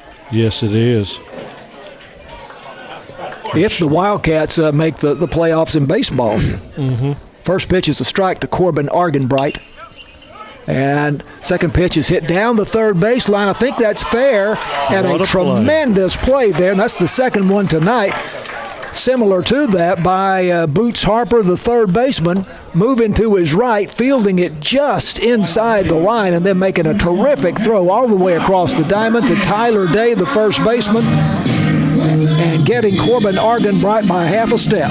You don't see that in high school ball very often, and Coach for Parrish was so excited he lost his hat, and he ran, picked it up, dusted it off for him, handed it back. So that's an outstanding. If ESPN was here, we'd be on a top 10 tomorrow. That's right. Terrific play. 1 out, nobody on. And now Josh Perkins up, swings and misses at the first pitch from Pedro Mata. 0-1. Perkins has struck out twice in his 2 at-bats. Right-handed batter against the right-hander, Mata. Outfield, medium depth, straight away. Curveball stays up high. And it is 1-1. Braxton Wall on deck. count up Mata's strikeouts here in a moment if we get a chance. There's a pitch up high. I've got 7. That's what I thought. 1, he stepped off the mound, so I'll count 1, 2, 3, 4, 5, 6. I just counted 6.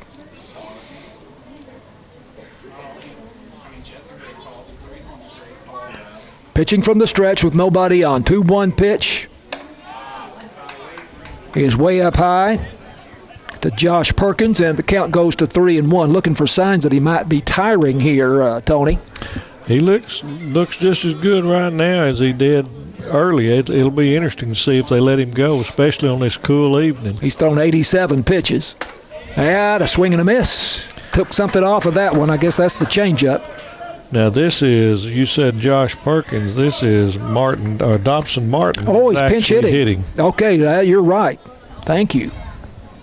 Dobson Martin is the pinch hitter.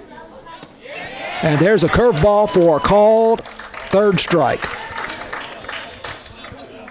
2 out. Dobson Martin pinch hitting for Josh Perkins. Perkins wears 21 and Martin wears 2, and I didn't pick up the distinction there, so thanks for catching that. Took me a couple of strokes to look at it. I had to wait till he turned. I should have known because Dobson is a right-handed batter and Josh Perkins is a left-handed batter. That's true. That would have been the easy out, but anyway, we're down to 2 outs though, so that's not good. Nobody on base. 6-2. Paris leading here in the bottom of the 5th inning. Pedro Mata pitching. I wouldn't call it a masterpiece, but a very solid job here by the right-handed pitcher for Sulphur Springs. There's the ball hit foul down the third baseline by Braxton Wall, and it goes to 0-1. Wall walked in the first inning, struck out swinging in the third. Right-handed batter.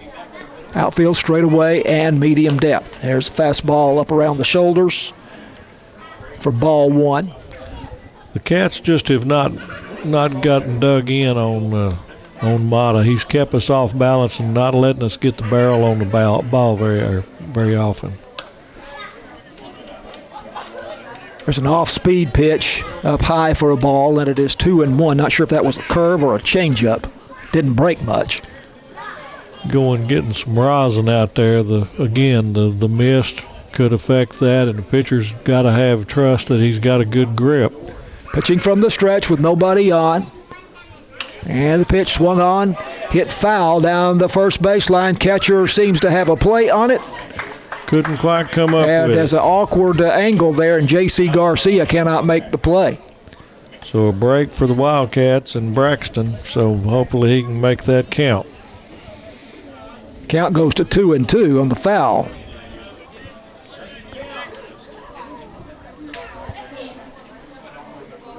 Braxton Wall, senior for the Wildcats, and of course excellent football player, going to be playing college football. I believe it's the Missouri School of Mines, Division II school. I think that's what I heard during the introductions and remember seeing that in print. Pitch up high for a ball, 3-2. He's an all-district linebacker. Yes, he's for good. The Wildcat football team. Mata's trying to get some dirt out of his cleats. The weather's starting to affect some of the players a little bit. So light rain's been falling now for an inning or two. 2 out, nobody on. Here is the pitch. Swung out and missed. Fastball up high. Braxton Wall goes down on strikes. And Mata sets him down 1-2-3 in the bottom of the 5th inning. And so we go to the top of the 6th with Paris leading 6-2 over the Wildcats. And this is Wildcats baseball on KSST. And we are going here to the top of the 6th inning. Paris leading 6-2 over the Wildcats. Pedro Mata now has 9 strikeouts in the game for Paris. And Wildcat pitchers have how many strikeouts did you say, Tony? 7 on there, and so we're right there with them. Just the difference is Paris put a few more in play early. And that's 5 of those 7 by the freshman Alex Whittle, who has pitched the last 2 innings in relief of Corbin Argenbright for Sulphur Springs. Pretty good to have 5 out of 6 outs and a strikeout. Well, sir, he's looked good. Has not given up a run. He's only given up 1 hit. So he's facing the center fielder Colton Keeling, number 8 hitter in the batting order. And Keeling, line drive right at the second baseman, Caden Mitchell. At first I thought that might make it into short right field, but died a little bit on its way out there, and Caden Mitchell catches it about cap high. I think Caden was expecting it he was fixing to have to jump because he was loading up, and all of a sudden it just died. So it wasn't hit as solid as it looked to start with. That sounded good, too. 1 out. Nobody on, and the first pitch bounces into Caden Easton, the right fielder for Paris, number 9 man in the batting order. Singled in the first inning, flew out to center field in the third inning. Right-handed batter against the lefty, Alex Whittle. Swings, and it goes to right field, and coming on Braxton Wall, can't get there in time, drops in front of him. Little bloop single there for Caden Easton. That's 2 straight hits that hadn't been solid. One of them came to us, and the other one just kind of fell in. Top of the order, Blake Walker up now for Paris with a runner at first and 1 out. Paris leading 6-2 in the top of the 6th inning, which is probably surprising to just about everyone here, maybe including surprising to the Paris Wildcats. Wildcats beat Paris on a run rule game March 19th, 10-0 here, and then beat them 12-6 April 2nd at Paris. But Sulphur Springs has had the better of it so far tonight. First pitch is down and in for a ball to Blake Walker, who singled and scored in the first, singled in the second, and struck out in the third, so he's 2 for 3. I wouldn't be surprised to see the runner go with the elements right now. You've got the ball. It could be a little wet. Easton looks like he's got some decent speed, and then they may just want us to play with the ball. Of course, left-hander Alex Whittle looking right at first base. They get a bunt down, and it will stay fair, and the throw to first base by Josh Perkins is in time to get Blake Walker, but another good sacrifice bunt there. That was just right. He didn't quite get it out enough, and they were able to come out of the crouch and get it. Wildcats had a sacrifice bunt tonight, and that was who was it that did that? That was Argenbright, wasn't it? Yeah. Back in the first inning. I tell you, the high school boys are better at bunting than the major leaguers, from what I've seen. So 2 out. Surprising that the leadoff hitter would lay down a sacrifice bunt. Yeah. And especially with 1 out. And now Bop Anderson, number 2 man in the batting order with a runner at second and 2 out. Paris leading 6-2. That's another reason I really didn't expect a sacrifice bunt there with a 4-run lead. Pitch is high. And it's 1-0 to Bop Adamson. Yeah, I would have expected him to try to steal instead before I saw a bunt there. Adamson 0 for 3 in the game. Pitches outside a ball. Nope, he rung that one up. Did he? Well, I'm too quick with that, man. Yep, that's the outside. And I don't know. It seems like all umpires that we've had this year have gone and given that outside. Yeah. He's been pretty consistent, but that might have been a little more. Curveball in there for a strike, and it is 1-2. I've got to wait for the umpire. That's one of his best curves there. I hadn't seen very many of those, but that just rocked in there just right. Yeah, it really was. Runner at second, 1-2 count, 2 out. Caden Mitchell, pitch in, fouled straight back, and it holds at 1-2. Adamson, go ahead. No, good job by the pitcher Whittle. Catcher set up on the outside trying to get one of those generous calls from the umpire, and he put it right there. Adamson grounded out to short in the first, reached base on a fielder's choice and stole a base in the second, struck out looking in the 4th inning. And here's a pitch, misses away for a ball, and it is 2-2 to Bop Adamson. We've said that Paris is the all-nickname team with Bop Adamson and Boots Harper tonight. Bop and Boots. Right-handed batter facing the lefty, and there's a pitch way up high. He checked his swing, and he's going to ring him up. He went, and he knew it. Check swing strikeout for Alex Whittle, and that is now 6 strikeouts in 3 innings. Yep. For the freshman for Sulphur Springs. And we go to the bottom of the 6th with Paris leading over Sulphur Springs 6-2. This is Wildcats Baseball on KS. Wildcats baseball on KSST. Our technical director is Matt Jensen. Our producer in the studio is James Terry. Our video producers are Natalie Sheffield and Holly Dunn. I'm John Mark Dempsey along with Tony Flippin. 6-2 Paris. As we go to the bottom of the sixth, it's Alex Whittle, the pitcher for the Wildcats, followed by Maddox Cameron, the third baseman, and Cody Barclay, the left fielder. Getting serious for us. Just now noticed after seeing Whittle being a left-handed pitcher that he's a right-handed batter. Yeah, how about that? Usually you protect that throwing arm, but he's just the opposite. And he's not a switch hitter because he's facing a right-hander in Pedro Mata here. Yep. There's that big lollipop curve. I'd like to think I could hit that if I knew it was coming, Tony. I've told my son who lives in McKinney to find a batting cage because I want to go to one, but I'm really not sure. 0-1 now, swinging and popping it up into left field. Whittle, actually center field it is now. It's the center fielder Colton Keeling over into left center who makes the catch. I think the wind blew it a little bit. There's not a lot, but it's coming from the east and northeast, and it kind of blew it into the center fielder.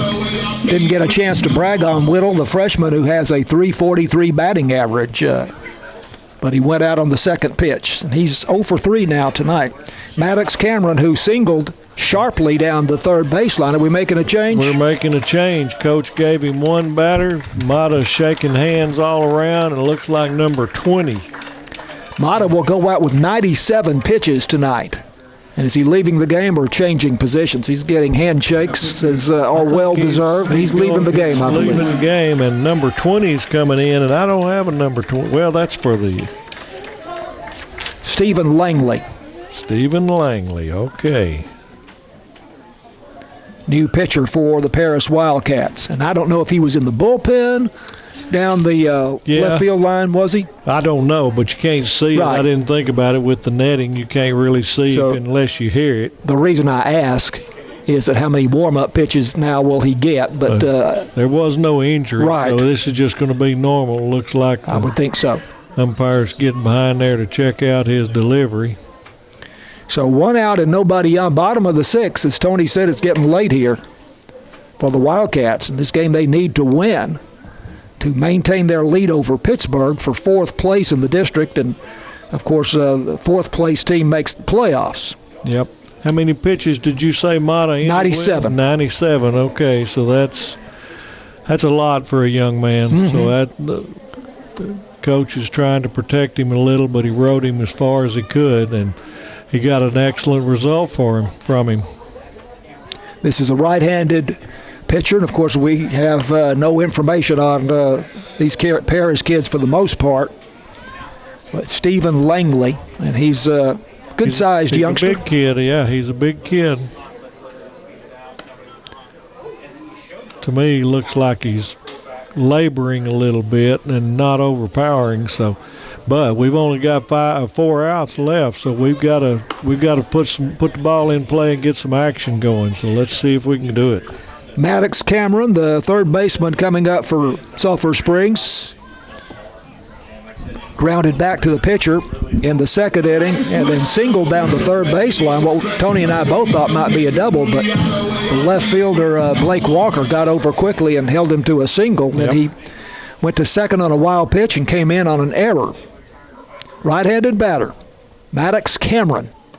And the first pitch misses down and away for ball one. Put a little hook on that one, but it wasn't close enough to make him start. 1-0 pitch, swinging, and hits it foul to the right side, on the roof. 1-1 the count now to Maddox Cameron. Looks like the rain might have let up a little bit. We've had some light rain, still can see a bit of a mist in the lights. Pitch bounces in, still see some of the Paris fans, I presume, down the third baseline sitting on the apron with their umbrellas out. Yep.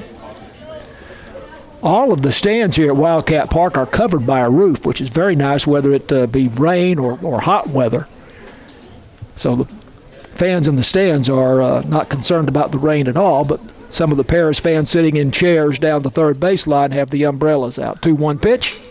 Again, hit down the third baseline. 2 hops to the third baseman, who's made some nice plays tonight. Boots Harper, and he makes another strong throw over to first base to Tyler Day for the out on Maddox Cameron. Tell you what, Boots has been solid today. You bet. Got a strong arm. He does. That's a long throw. Yep. He's a pretty good sized boy too, but he gets his feet under him, makes a nice throw. 2 out, nobody on. Cody Barclay up for Sulphur Springs. 6-2, Paris leading, bottom of the 6th. First pitch by Stephen Langley, down and away for a ball to Barclay. Senior left fielder on senior night. There's the fastball. Looks like it was high for ball 2. Up around the letters. Into the wind. Langley misses inside. That's ball 3. Langley's got a straight over the top. He almost throws it from 12 o'clock right at the top. He bends over quite a bit. And he gets the called strike there on the outside edge. Again, I think that's a fairly generous call by a home plate umpire. 3-1. He's been consistent. And a swing and a miss. I think he kind of pulled the string on that one, maybe a change-up. And it's 3-2 to Cody Barclay. 2 out, nobody on. Bottom of the 6th. Bounced it. And that one is low for ball 4.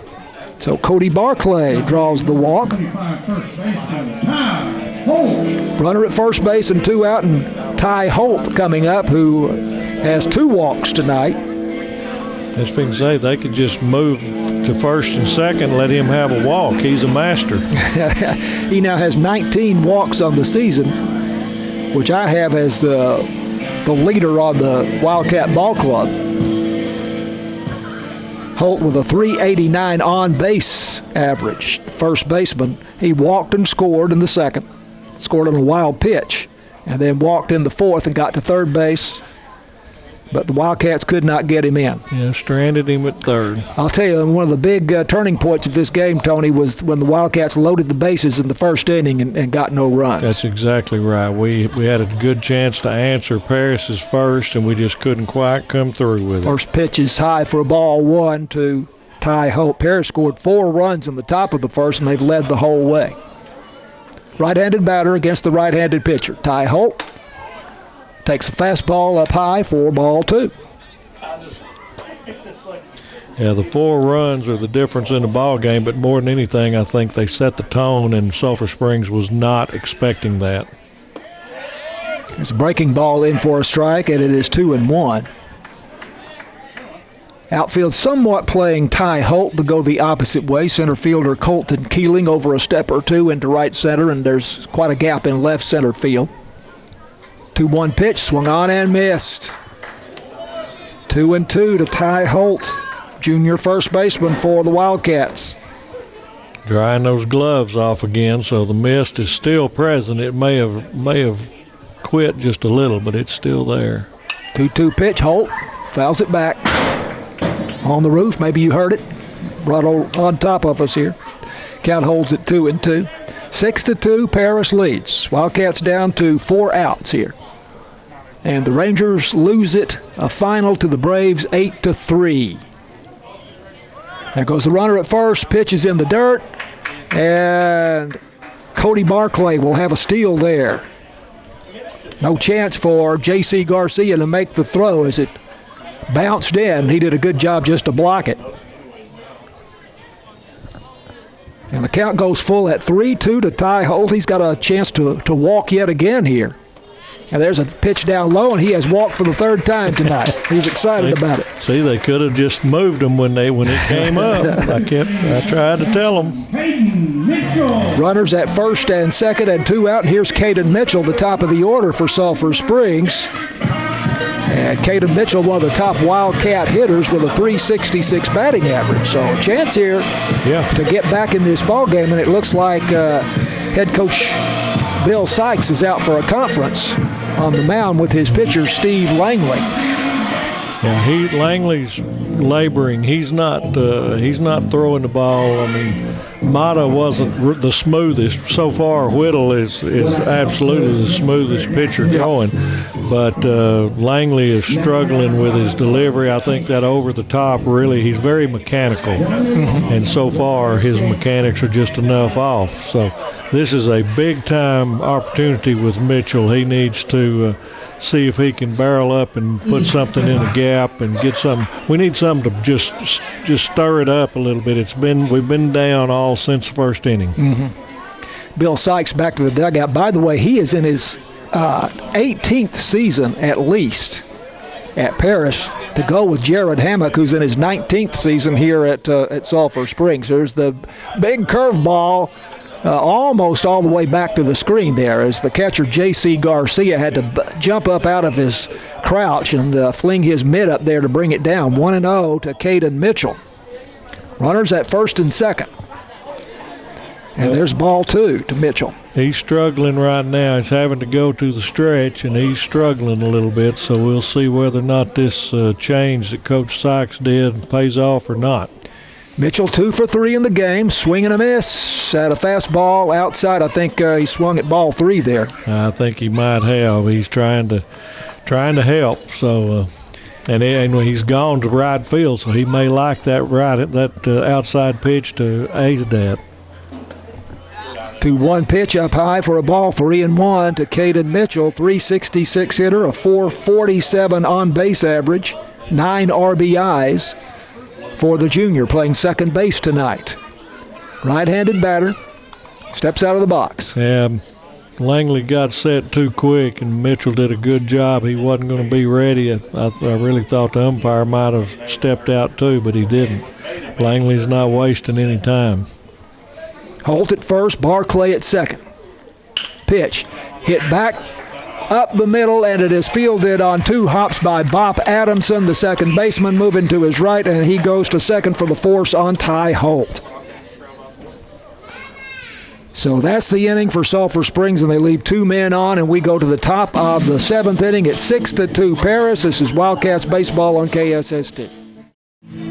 WildCats Baseball on KSST. And we have come to now the top of the 7th inning with Paris leading 6-2. Wildcats have trailed the whole game as Paris scored 4 runs in the top of the first, 2 in the third. And that's it, 6-2. So can you tell if that's, I think that's Argenbright behind the plate. That looks like a 6. I believe you're right. Yeah, we had not noticed that, or I hadn't noticed that. Tony picked it up. I knew there wasn't 2 numbers on it, and Perkins is 21, so I knew it wasn't that. Corbin Argenbright now catching for Sulphur Springs, and we think he was out there last inning, and so out in center field now then. Number 2 is Dobson Martin. Yep. I think that's the only change, but I noticed that last inning, but I couldn't talk myself into guaranteeing it, so I just stayed quiet. So we've had 3 center fielders for Sulphur Springs. Now that's rare. Pitch by the freshman Alex Whittle is down and in for ball 1 to Boots Harper, the third baseman, who is 2 for 3 in the ball game. Harper swings on the next pitch, fouls it back. 1-1 to Boots Harper. Harper doubled and drove in a run, later scored in the first inning, struck out swinging in the second, singled in the fourth. He was a good-looking ball player, offensively and defensively. He looks like a baseball player. He has made some nice plays at third tonight, and a strong arm. He made one that a high schooler is not supposed to make. Yep. And that was one of the keys to the ball game. I mean, that's the thing. So far tonight, the things that can go right have gone right for Paris, and the things that need to go right have not quite gone for our Cats. 1-1. Alex Whittle, the left-hander, brings in a nice pitch on the outside edge of the knees for a strike to Boots Harper. When he brings that little curve in there, they've kind of buckled on him. Pitch hit to the right side, foul, remains at 1-2. Wildcats again really playing him the opposite way here as Cody Barclay way off the line in left. And now Dobson Martin, the center fielder, about 5 steps over into right center field. Braxton Wall pretty much straight away in right. Having to go get some dry baseballs. We've got coaches with towel duty going on. Pretty steady rain since about midway through the game here. I say steady rain. It's light. But just like soup.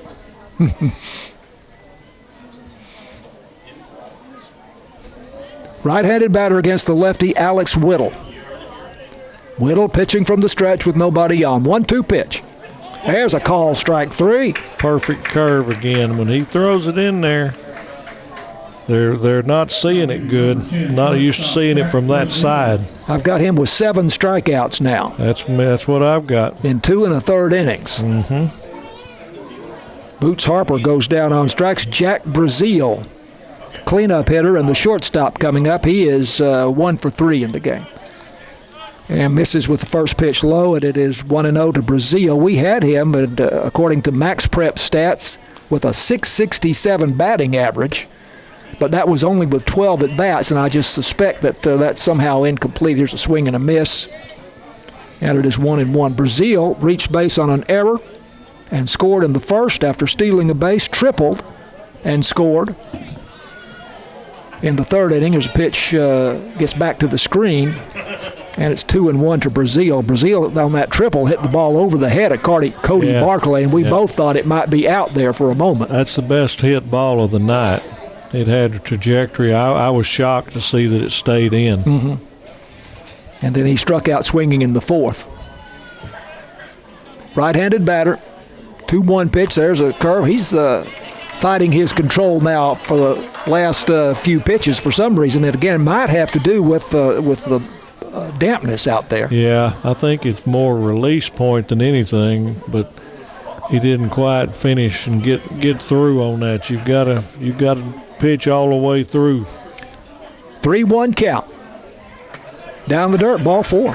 He's kind of rushing. It seems like he's rushed once he's decided he's making his move, so I don't know if that's hurting him or not. That's only come about in the last few pitches. Yes, it has. He's been very polished. So runner at first, Jack Brazil. Now Tyler Day, the first baseman, coming up with 1 out. And Paris leading 6-2. It could be that damp baseball, too. Well, that's the first thing you think of. But it's been damp for a while. Yep. They don't have a rosin bag out there, do they? They do, because I Okay. saw Mata go to Yeah, it. you're right. Now you've mentioned that. That's right. I can't see it. But it's on the downside slope, I'm sure. Fastball up high, around the letters, maybe the shoulders, to Tyler Day, the first baseman. Day, officially 1 for 2, walked and scored with a stolen base in the first, singled and scored. In the third, here's a pitch up high, and it's ball 2. And then Tyler Day struck out against Whittle in the 5th. Whittle's struggling with his delivery right now, but he's changing balls too. I don't know if that wet ball is getting in his head, but he's not throwing with the confidence that he has been. Yeah. What do we say, 7 strikeouts? Pitch in the dirt.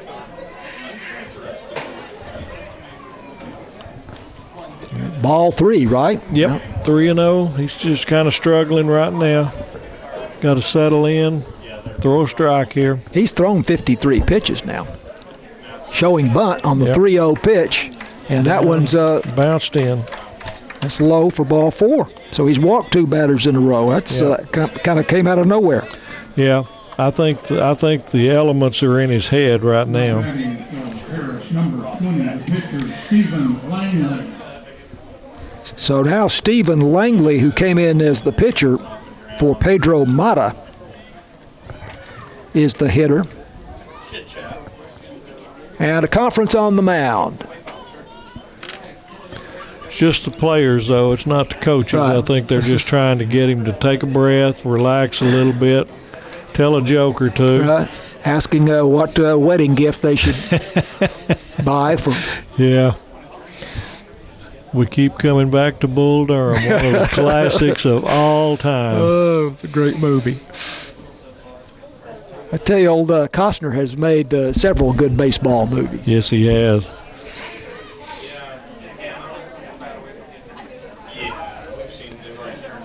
So here we go. First and second, one out.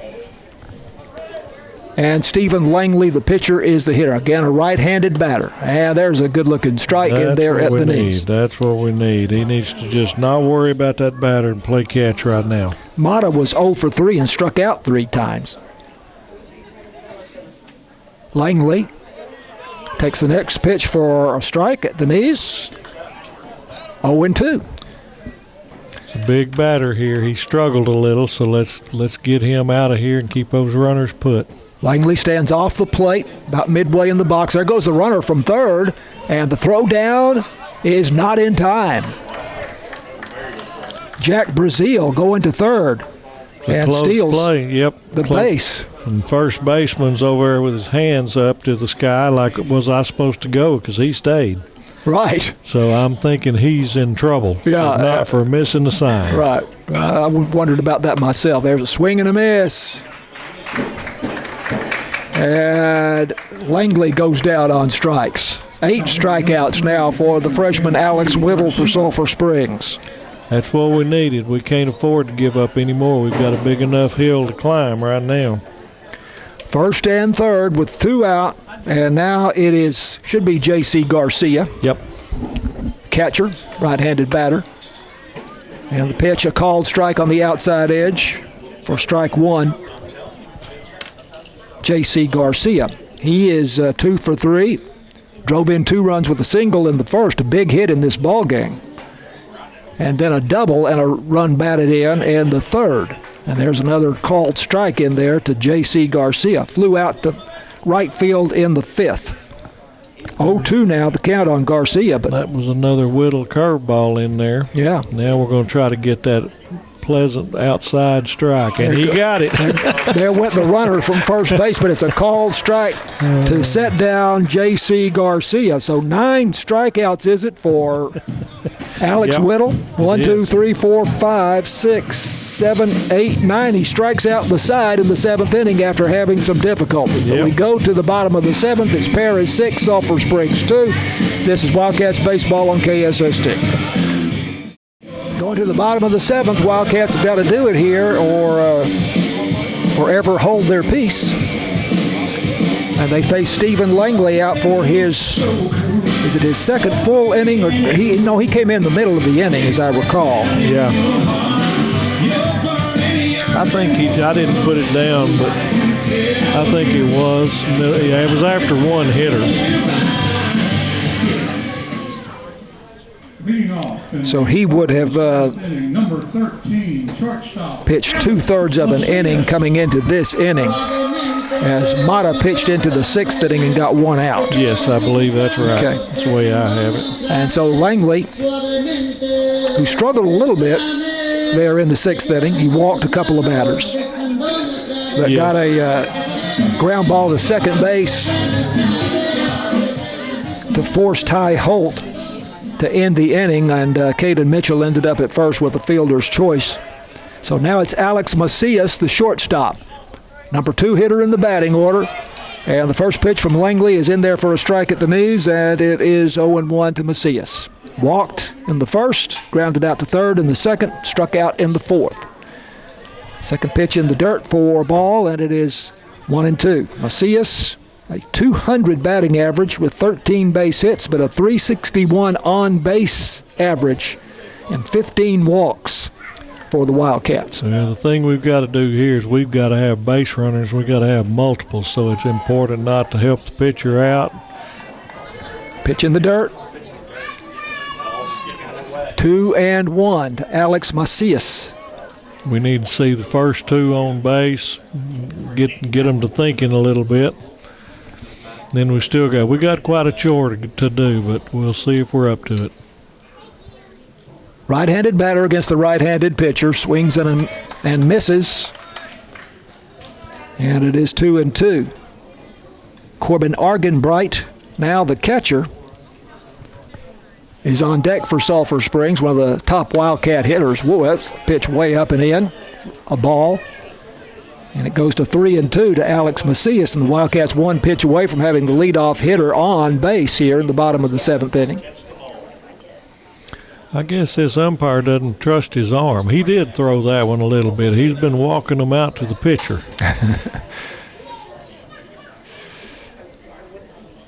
A big pitch coming up. We need a base runner. Paris leading 6-2 here in the bottom of the 7th inning. Macias, the junior shortstop for Sulphur Springs, waiting on the pitch. And it bounces in, and there's that base runner. There's that first one. Langley has walked 3 batters now. In the less than 2 innings he has worked. Only really 2/3 of an inning that he has worked. I can't tell if there's anybody throwing down there in the cage or not. I've got a feeling he's going to stick with him. It's awfully dark down there. I don't know how they would warm up. There's no lights down there, are there? I think you can turn them on. It's a call, strike one to Corbin Argenbright. Now the catcher, started as the pitcher, then went to center field. Now is the catcher for the Wildcats. Right-handed batter, runner at first. Pitches in for a strike, and that's strike 2 to Corbin Argenbright, the sophomore. Argenbright with a .342 batting average, 25 base hits coming into the game. There goes the runner from first. Argenbright swings and misses. And sliding in safely there with the steal is Alex Macias, but Argenbright has struck out. Goes down on strikes. It's a good job of stealing, but I'm not sure how smart that was down 4. You sure don't want to get somebody thrown out on a base path right now. Outs are precious. Now we got a pinch hitter, Lane Faust is coming in instead of, he's in Perkins' slot. Yeah. So Dobson Martin was in center field. So I think that's who this is for. Yeah, it is. And Lane Faust now is the pinch hitter, right-handed batter, runner at second. First pitch is fouled to the right side, out of play. Used a lot of players tonight. We have. We haven't seen that in the past. Right-handed batter here against the right-hander, Stephen Langley. This ball hit to center field pretty well, but the center fielder drifting back to his left, and now they have a chance to double off the runner, and they do not get him as the runner for Sulphur Springs back in there, Alex Macias. I think Macias thought that ball was in. He either thought it was in or thought there were 2 outs, and he was in trouble but hustled back. Was way off the base, and that throw came in there, but I guess that was the second baseman, Bob Adamson, who couldn't quite corral that throw, bounced in. And fortunately, Macias able to get back. So now 2 out. Ball was hit pretty well. Ball was hit very well. And there's a call strike now to Braxton Wall, the senior. 0 for 2 in the ball game with the walk. Macias at second base, 6-2. Paris on top. Here's a fastball up high for a ball. 1-1 the count to Braxton Wall. Right-handed batter against the right-hander, Langley for Paris. Comes set with the runner at second base, checks the runner, and there's a call strike inside just above the belt to Braxton Wall, and the count goes to 1-2. Wildcats down to their last strike, and a swing and a miss, and that's the ball game. And Braxton Wall flings the bat away in frustration, understandably so. And this one goes to the Paris Wildcats.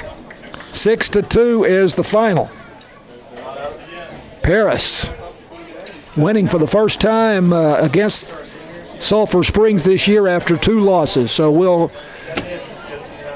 come back and wrap this thing up in the next few minutes and look ahead to the remainder of the season, and also we'll talk about the situation with the Lady Cats. But Paris wins it tonight here at Wildcat Park, 6-2.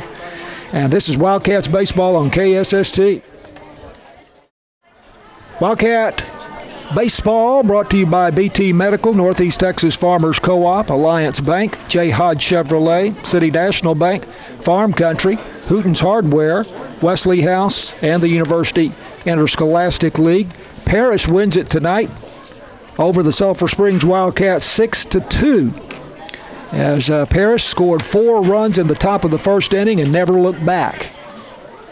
And they got a really good pitching performance tonight by Pedro Mata, who went 5 2/3 innings and struck out 9 for Paris and gave up, I guess, 3 hits tonight and 2 runs.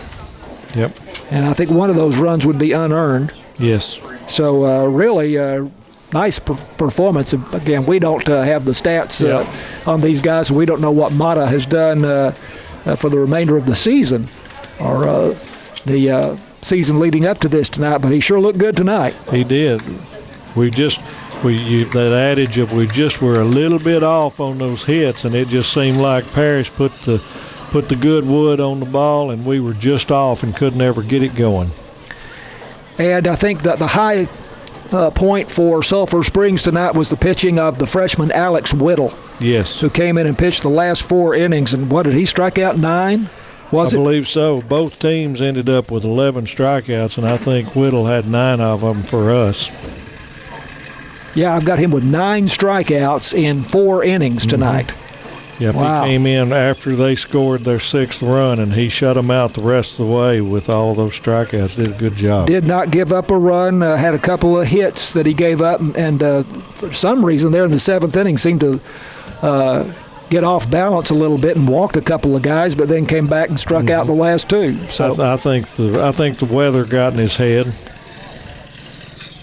But a really good pitching performance tonight by the freshman Alex Whittle for Sulphur Springs. Corbin Argenbright started for the Wildcats, and I think had some tough luck there in the first inning.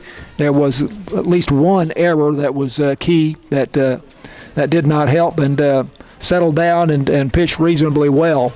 But Corbin Argenbright then relieved by Alex Whittle, who really looked good, the young freshman for Sulphur Springs tonight. Yeah, that error in the first where the third baseman could have gotten the lead runner in a rundown and ended up throwing it away, that hurt big. That gave them an extra out and gave them a run. So that was huge. So Sulphur Springs now will go to 4-10. In the district, and Pittsburgh was at Liberty Ilo tonight, and presuming they lose, they would be 3-11, so they're still behind the Wildcats, so it may not make that much difference, but it is going to probably come down to the game a week from tonight when Sulphur Springs will be at Pittsburgh to determine who will be the 4th place team coming out of the district and making the playoffs. So that's exactly what it is. Is this made it? That's going to be a do or die. Whoever wins. Well, I would presume that if we've still got that 1-game lead and lose, then we'd have to have a playoff. Well, I don't know, because it's going to be 2 games against 1. So if they go by head-to-head for the tiebreaker, then we should be okay. But we've got to win. Pittsburgh will be at Pleasant Grove on Tuesday night, so again, you would expect Pleasant Grove to win that game. Yes. And Sulphur Springs is at North Lamar on Tuesday. That'll be a tough game for the Wildcats to win. It will be. Tuesday evening. So it may come down, and probably will come down to that last game a week from tonight at Pittsburgh to determine who will make the playoffs, whether it will be Sulphur Springs or Pittsburgh. We'll spend a moment here talking about the Lady Cats situation. They played at Bullard in a warm-up game tonight. We don't have the score on that. Hope that we will have it in the morning, and during the day tomorrow we'll report that for you on KSST. But the Lady Cats are the district champions, of course, in softball. They will play either Athens or Brownsboro, the 4th place team coming out of District 16 4A, and Athens and Brownsboro had a playoff game for 3rd place in that district this evening, so the loser of that game would play the Lady Cats, and that will be next weekend, either Thursday, Friday, or Friday, Saturday, Tony, in a best of 3 series. Yep. Normally they play a Thursday, Friday, especially this time of year with proms going everywhere too. So I would expect that would be the preferential days to play, weather pending. And those will be our next broadcast, wherever they may be. Okay. Next week, in that by-district playoff, we will have those games for you, the Lady Cats versus either Athens or Brownsboro. So we look forward to that. Well, again, Lady Cats, or tonight Wildcats baseball, brought to you by BT Medical, Northeast Texas Farmers Co-op, the Alliance Bank, J. Hodge Chevrolet, City National Bank, Farm Country, Hooten's Hardware, Wesley House, and the University Interscholastic League. Matt Jansen is our technical director. James Terry, our producer at the KSST studios, our video producers and general assistants, Natalie Sheffield and Holly Dunn. And, of course, Tony Flippin is always a joy to work with. I'm John Mark Dempsey. The Paris Wildcats beat the Sulphur Springs Wildcats tonight 6-2 on senior night. And we say goodnight from Wildcat Park.